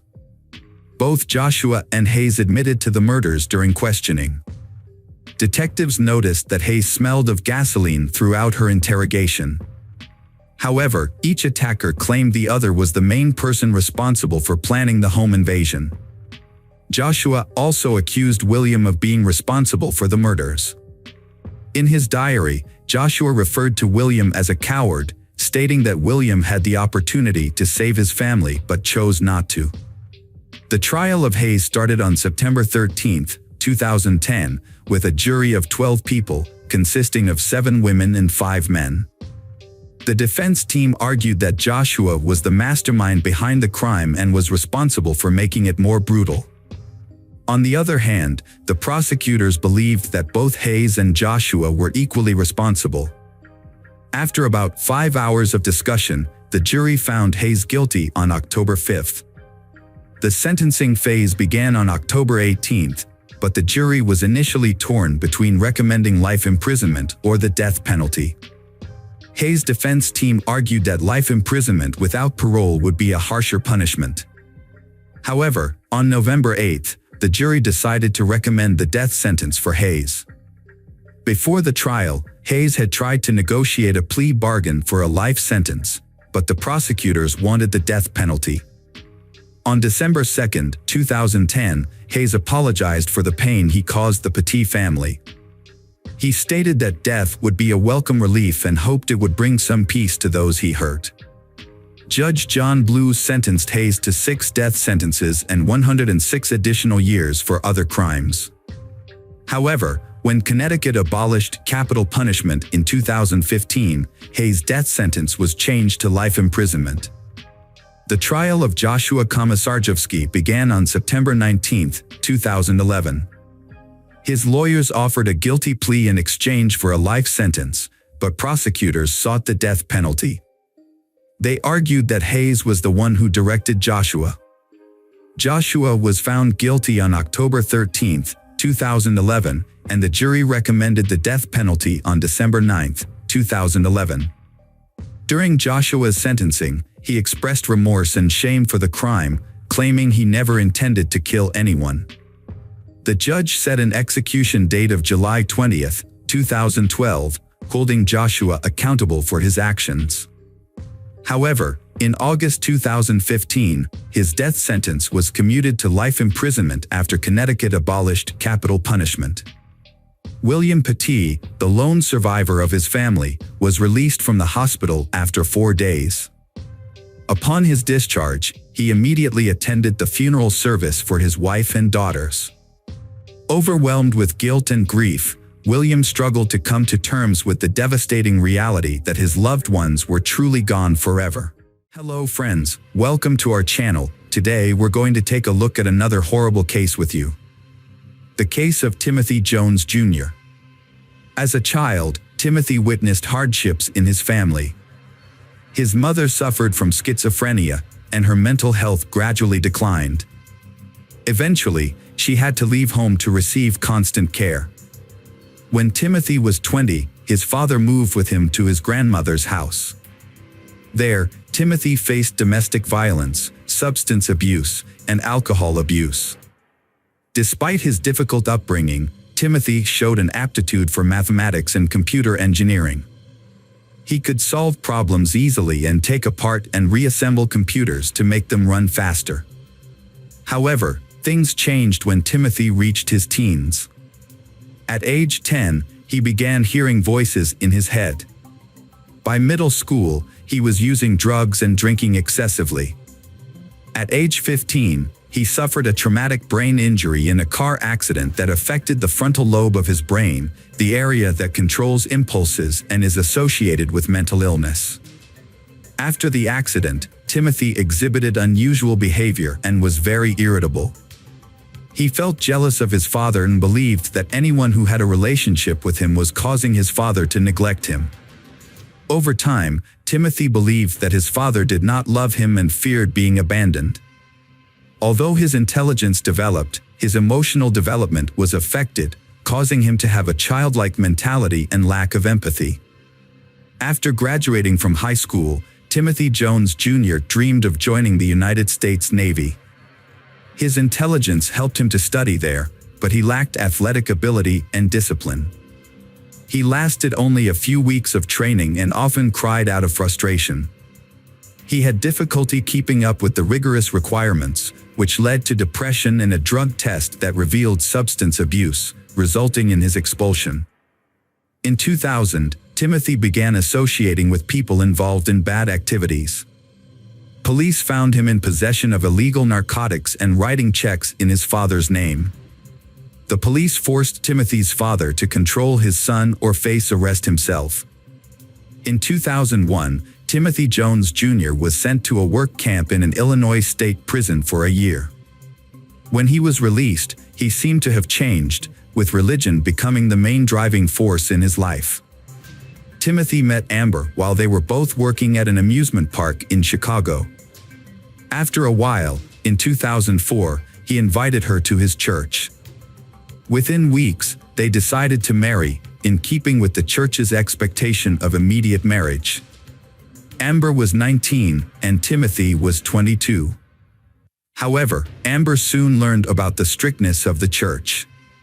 Women were not allowed to cut their hair, wear pants, wear makeup, or wear jewelry. Additionally, Timothy believed that women should submit to their husbands and bear children. Timothy was very religious and devoted to the church. Although many advised him not to take the Bible literally, he persisted. They soon had 3 children, Mara, Elias, and Nathan, each born a year apart. As their family grew, they moved to Mississippi. There, Timothy graduated with highest honors from State University, earning a degree in computer science and engineering. Timothy Jones Jr. was building a family while working multiple jobs, and his family was extremely proud of him. With a promising future, Tim was truly a talented man, and everything seemed to be going well for him. He had secured a job at Intel as a computer chip manufacturer, which his wife, Amber, saw as an opportunity for a better life. After living in student housing in Mississippi, they dreamed of a larger home to raise their 3 children and even considered hiring a nanny. However, things did not go as planned. Timothy bought an old mobile home on a dirt road in Red Bank because he dreamed of living on a farm. He purchased animals to raise, and Amber stayed home to care for them. By 2012, they had 2 more children, and problems began to arise. Timothy wanted Amber to homeschool the children, even though she only had a high school education. Amber felt lonely and isolated, with no family nearby and Timothy's family far away. She felt inferior to her intelligent and educated husband. The tension in Timothy and Amber's marriage increased when Timothy accused Amber of having an affair with a neighbor. Their marriage began to fall apart, and they started to consider divorce. Timothy did not want Amber involved in the children's lives, so he sought the help of a therapist and asked his divorce attorney to declare that he was capable of raising the children alone. Amber, without a lawyer and unsure of what to do, decided that it was best for the children to stay with their father. She felt she had nothing to provide for the children, as she had no job or education. Ultimately, the court decided that Timothy would have primary custody as the sole financial provider, and Amber would be granted regular visitation rights. After leaving her husband and children, Amber faced many difficulties. Meanwhile, Timothy began to lose control and suffer from his failed marriage. He started using drugs and alcohol again and struggled with the voices in his head. He became easily angered over small things. Amber recounted that Timothy once beat her in front of the children until she passed out. Unable to manage work and family, Timothy hired a nanny service to care for the children. The first 2 nannies found Timothy's house very clean and noted that he was dedicated and attentive to the children, but their attitudes changed when they learned about Timothy's condition. On the 3rd occasion, Timothy hired Crystal, a 17-year-old nanny who had a young daughter. Timothy gradually developed feelings for Crystal, and she soon became his lover. Timothy began to pressure Crystal to follow his religious customs, including wearing long dresses, growing her hair long, and being submissive to him. However, when Crystal refused, their relationship deteriorated. Crystal later spoke of how Timothy was too harsh with his children. He forced them to stand on their toes for hours, believing it was good for their weak bodies. Crystal eventually left after witnessing Timothy trying to hit her young daughter. After Crystal left, Timothy hired another nanny. The new nanny noticed a major change in Timothy's home. Once clean, the house was now littered with trash and dirty clothes, and there were even cockroaches. Over time, Timothy became increasingly violent and punished his children daily. He imposed a restricted diet, feeding them only oatmeal throughout the day and limiting them to one meal. In August 2014, the nanny contacted South Carolina Social Services to report conditions at Timothy's home. She described the lack of food and physical abuse the children were subjected to. In fact, the violence was so severe that teachers had reported it to the agency months earlier. The agency had previously required Timothy to sign a non-abuse pledge, but the children came to school with bruises and provided evidence linking them to the violence. On the afternoon of August 28, 2014, Timothy picked up the children. At the time, he was very angry about an electrical problem in the house. Timothy took his anger out on his 6-year-old son, Nathan, and repeatedly made Nathan bend down to pick up sand as punishment. Every time Nathan slowed down, Timothy hit him with a belt. While Nathan was being punished, Amber, Timothy's ex-wife, called to talk to the children. She made several calls until Timothy answered at 7:10. During the conversation, Nathan told his mother about the punishment for breaking the outlet, claiming it was an accident.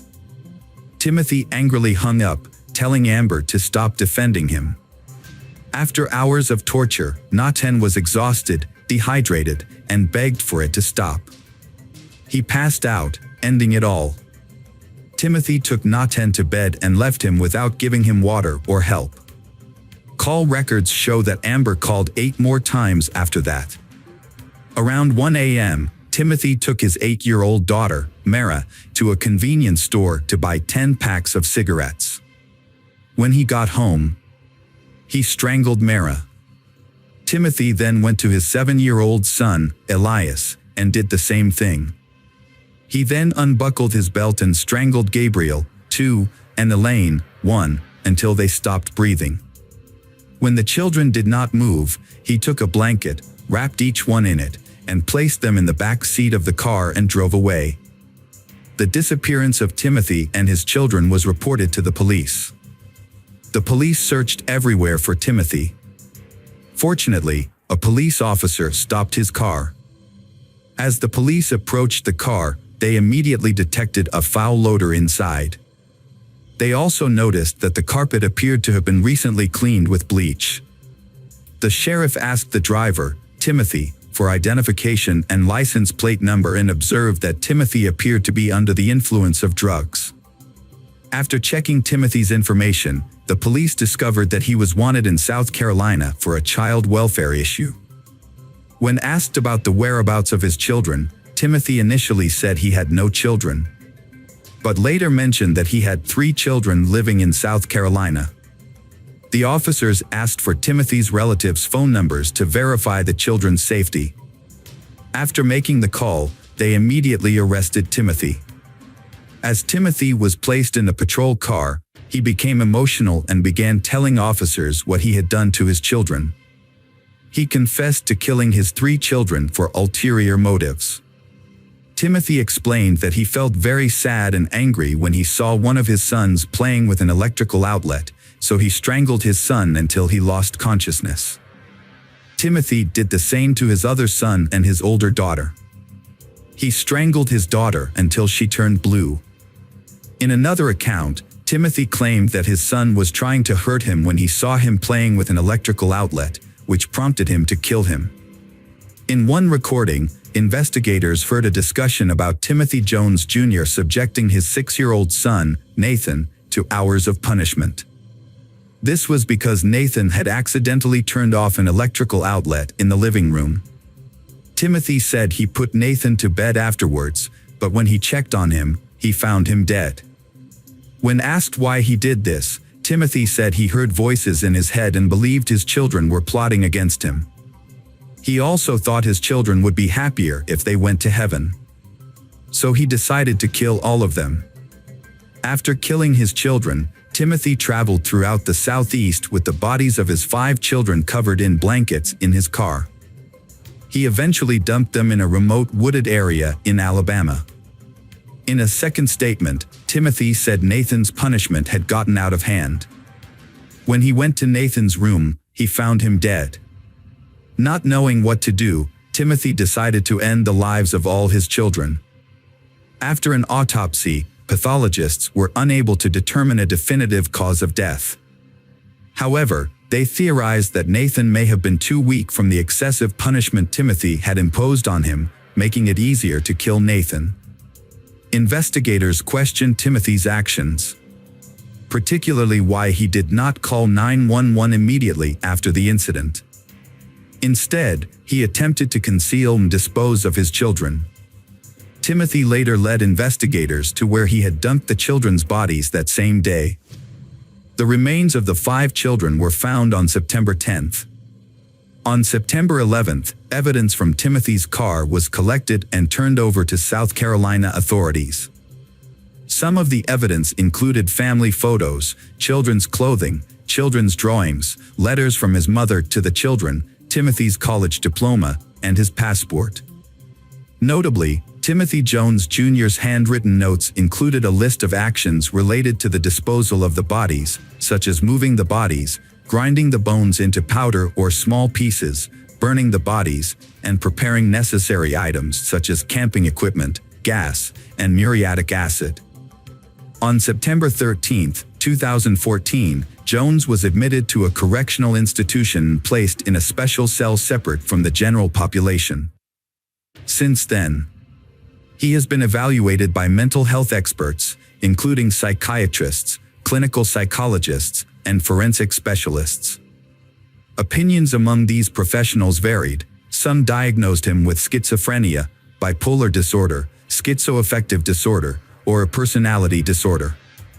They suggested his mental state during the crime might have been worsened by drug use and a traumatic brain injury he sustained at age 15, which could have contributed to underlying psychosis. These theories were presented to the jury during his trial. Conversely, other specialists argued that Timothy was mentally competent and that his attempts to hide evidence, including his children, showed he knew his actions were morally and legally wrong.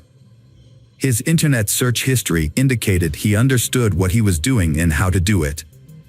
The prosecution argued that Timothy succumbed to the pressures of a failing marriage and the challenges of raising 5 young children. According to his statements, the catalyst for his actions was his wife's alleged infidelity with their neighbor, who is now her husband. She testified that she did not commit adultery and that her relationship with the neighbor began only after her divorce. The trial occurred in late May 2019, featuring weeks of intense testimonies and evidence against Timothy. The crime is considered one of the most horrific murders in South Carolina's history. Mara's last words to her father were, "Daddy, I love you." When police searched the house, they found Nathan's favorite Toy Story toy broken into pieces. Nathan appeared to have been the most severely punished. Nevertheless, all testimonies agreed on one thing: the children loved their father.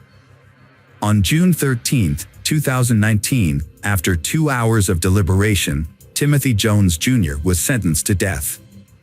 He is currently in solitary confinement at a correctional institution, wearing a green jumpsuit that identifies him as a death row inmate. This tragic case ended the lives of innocent children because of marital issues, with both the father and mother making irreversible mistakes. Hello again, true crime fans. We've got another mysterious case to explore. The case of Isla Reynolds. Isla Reynolds was born on April 4, 2010 in Waterville, Maine, USA. She is a beautiful girl with blonde hair, blue eyes, and a cute smile. Her parents, Trista Reynolds and Justin DiPietro, had a brief relationship in the summer of 2009, which resulted in Trista becoming pregnant. However, Justin suspected that he was not the father of the child. When Trista gave birth to Isla, Justin took a paternity test in July 2010, which confirmed that Isla was his daughter. As a result, he was ordered by Child Protective Services to pay child support in December of that year. Trista and Justin agreed that Isla would be raised by Trista. Trista and her daughter live in Portland. It wasn't until mid-2011, after Isla's first birthday, that Justin began visiting her. He lived an hour and a half away, and Justin would visit Isla during the day. Trista and Justin agreed that Justin could take Isla out, but not stay overnight. After a while, Trista got a new boyfriend, Raymond. Trista became pregnant, and in 2011, the family welcomed a new member. Trista would raise both children. Everything changed on October 13, 2011, when Trista met with Child Protective Services. The details of the complaint that led to the meeting remain unclear, but it is known that Trista had a substance abuse problem. That day, officials gave Trista a choice. Trista would go to rehab, or she would lose custody of the children. Trista immediately entered a 10-day rehab program and left her daughter with her mother and sister. Trista was determined not to lose custody. By October 2011, Justin had seen Isla about 5 to 10 times. However, just 4 days after Trista began rehab, on October 17, Justin and his family decided they wanted to take custody of Isla. Justin's mother, Phoebe DiPietro, contacted Child Protective Services and was approved to adopt Isla. Child Protective Services quickly notified Trista's relatives of their decision. After being granted permission, Justin and his family picked up Isla but did not know her exact address. Child Protective officials provided the location through police officer Charles Weaver, who accompanied Justin and Justin's mother Phoebe to the home of Isla's aunt, Jessica.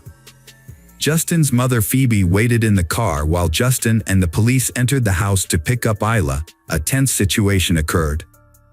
Isla's mother Jessica begged the police not to take Isla away and warned that she would not hand over the child to anyone. The police observed that Isla was very happy, constantly laughing and playing. However, when Justin appeared, Isla began to cry and tried to move away from him. Despite this, the police officer still handed the child over to Justin. When Isla was handed over to Justin, she struggled and screamed. She even tried to bite the officer. Child Protective Services supervisor Charles was told by the officer that Isla hated her father and that they could not give the child to Justin. But Charles said that it was not his decision. He was just there to carry out Child Services orders. For Justin to have formal custody of Isla, he would have to get the consent of Isla's mother, Trista, or go through a court process to have the child approved by a judge. In this case, there was no agreement or court process. Instead, the Child Protective Services supervisor's decision to place the child was valid. Child Protective Services supervisor Charles gave custody of Isla to Justin. He then took Isla to the house in Waterville where he lived with his 47-year-old mother, Phoebe, his 24-year-old sister, Alicia, and Elisha's daughter, Gabriella. Justin, 25, lived in a large room in the partially finished basement, while the rest of the family lived upstairs. During this time, Trista called Justin every day to talk to Isla. On October 20, 2011, while Trista was in treatment, a meeting was held to discuss Isla's case. Attendees included Child Protective Services, 2 doctors, Trista and her sister Jessica, and their attorneys. Justin also attended the meeting by phone. The meeting resulted in an agreement that Isla would be returned to her mother on October 22, 2011, immediately after Trista completed her drug treatment program. In addition, Justin agreed to take Isla to the treatment center on the 21st to visit her mother. Initially, things went well for Trista. However, the decision was reversed.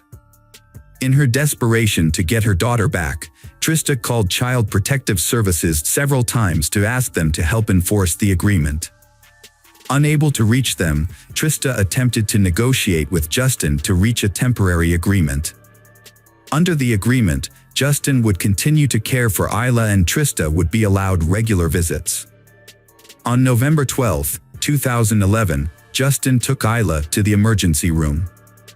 After a doctor examined her, they determined that Isla had a fractured elbow.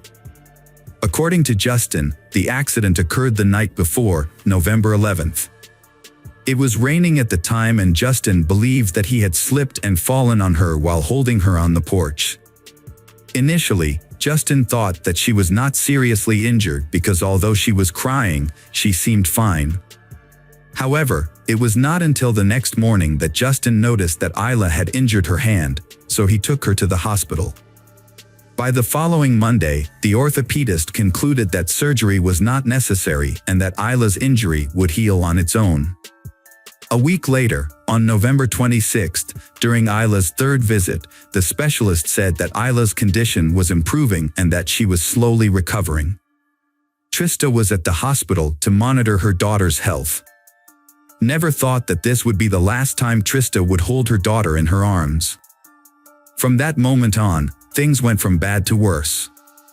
Tired of fighting over custody, visitation rights, and even the right to talk to her on the phone, Trista filed a lawsuit to gain custody of her daughter. On December 15, 2011, Trista filed a lawsuit for custody of Isla. Custody of Isla was awarded to her just 2 days later on Saturday, December 17. Justin called the police in the morning to report Isla missing from his mother's house, where he was staying with his girlfriend Courtney Roberts and sister Alicia. Justin assured them that the police had put Isla to bed the night before and that when they woke up, Isla had disappeared early that morning. Trista travels to a coastal town in Maine to visit her boyfriend Raymond. She falls asleep on the couch while Raymond's father, Robert, drives. When Robert received a call from Trista's father informing him that Isla was missing, Robert was shocked and found a suitable place to stop the car and wake Trista. Trista was still sleepy, but when she heard her father's voice herself, she began to understand that she had no idea where her daughter was. In desperation, Trista changed direction to look for Isla. The trip to the police station lasted an hour, but for Trista, it felt like a century. She called Justin several times to find out what had happened, but there was no response. When they got to the police station, both Trista and her father-in-law Robert gave statements. After about 30 minutes, Trista's father arrived at the police station with them, angry and upset. Justin called 911 on Saturday morning at 8:49 to report Isla missing. He said he last saw Isla the night before at 10 p.m., when his sister Alicia checked on Isla before going to bed. However, when they woke up the next morning, they discovered that Isla had disappeared from her crib. Justin suspected that an unknown intruder had taken Isla. News of Isla's disappearance quickly spread to the police. The sheriff told the media that the case was being actively investigated and their goal was to find Isla at all costs. Police continued to search the house for more clues. On Sunday, December 18th, police dogs were deployed and searched the area around the house where Isla was. Trista's house also underwent a thorough search. On Monday, December 19th, the FBI requested assistance in the search. By this time, 75 people from various agencies were involved in the search. The state police had seized 2 vehicles. One was a 1996 Ford Explorer, owned by Justin, and the other was a silver car, owned by Justin's girlfriend Courtney, who was also present on the night of the disappearance. On Wednesday evening, Justin made his first statement to the media. He was calm and claimed he did not know what happened to Isla. Justin also said that he and his family would support the investigation and do everything possible to find Isla. Justin said that Trista had agreed to let him raise the child. Justin also said that Trista was incapable of caring for Isla. As of day 10, a $30,000 reward has been offered for anyone who can provide a lead to Isla's rescue, and 330 leads have been followed. The operation also involved about 50 volunteers from the Search and Rescue Association. The sheriff has transferred the investigation to the state police's Major Crimes Unit. At that time, an announcement was made that the case was no longer a search for a missing girl but was being treated as a criminal investigation.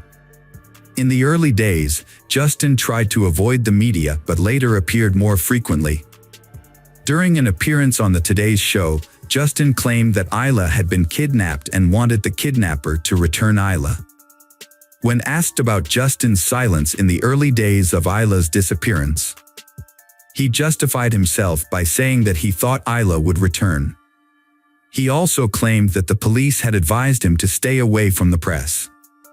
The police explained that this was only told to him at first. Later, the police encouraged Isla's parents to continue to appear in public. In late January, police revealed a major discovery. Isla's blood was found in multiple locations throughout Justin's home. In his 1996 Ford Explorer, they discovered a child seat in the back with Isla's blood on the left shoulder strap. In Isla's bedroom, police found blood on some of Isla's princess pink sneakers on the floor next to the crib, as well as on the doll's face and arms. This suggests that Isla may have tried to clean the blood from her mouth with her toy. Additionally, a blood stain was found on the living room sofa. Most of the blood stains were concentrated in the basement. A pool of Isla's blood stained the center of the mattress that Justin shared with Courtney. Justin's sneakers were also found with Isla's blood on them. Police also discovered blood splatters on the cement floor around the bed and on the walls. These splatters matched Isla's height.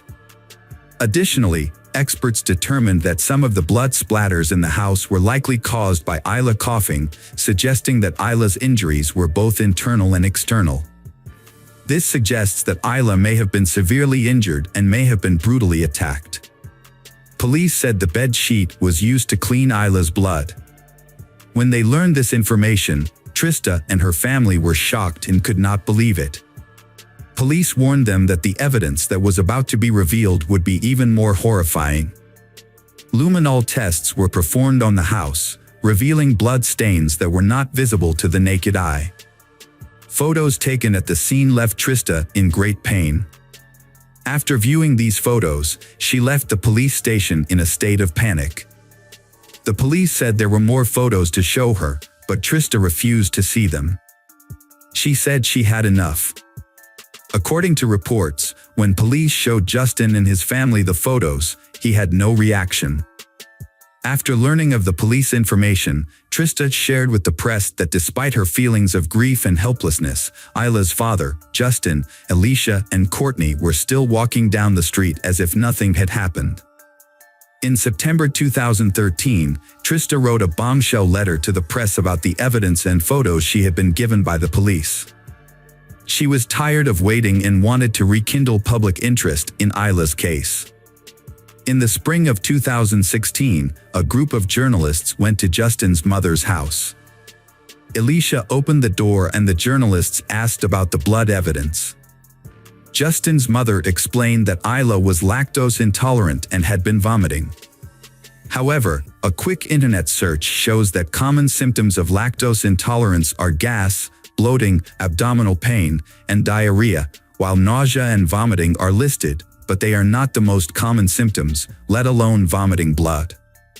Then, in 2017, at Trista's request, a judge officially declared Isla dead. Based on her father, Justin, reporting that Isla had gone missing on December 17, 2011, Trista and her attorney then filed a wrongful death lawsuit against Justin. By that time, Justin had disappeared, and he and his attorneys denied any wrongdoing, arguing that there was no concrete evidence. Earlier this year, 2023, a judge granted Trista's petition to include Phoebe and Alicia in the wrongful death lawsuit. Justin is facing civil charges for murder. Additionally, Justin faces charges of breach of parental duty of care for a minor. Both Trista and her attorney know that they will not receive any financial compensation from Justin. That is not the goal of the lawsuit. Their goal is to get information and facts out. There are many strange things about Isla's disappearance. While Isla was with Justin, he called the friend who sold him a $25,000 life insurance policy on Isla a few weeks ago. It is worth noting that Justin stayed at this friend's house while detectives investigated Isla's disappearance. Claimed that Justin had not been involved in the child's life during the 9 months of pregnancy and when Isla was just over a year old. Trista also revealed that she had received strange messages from Justin on the day he brought Isla home.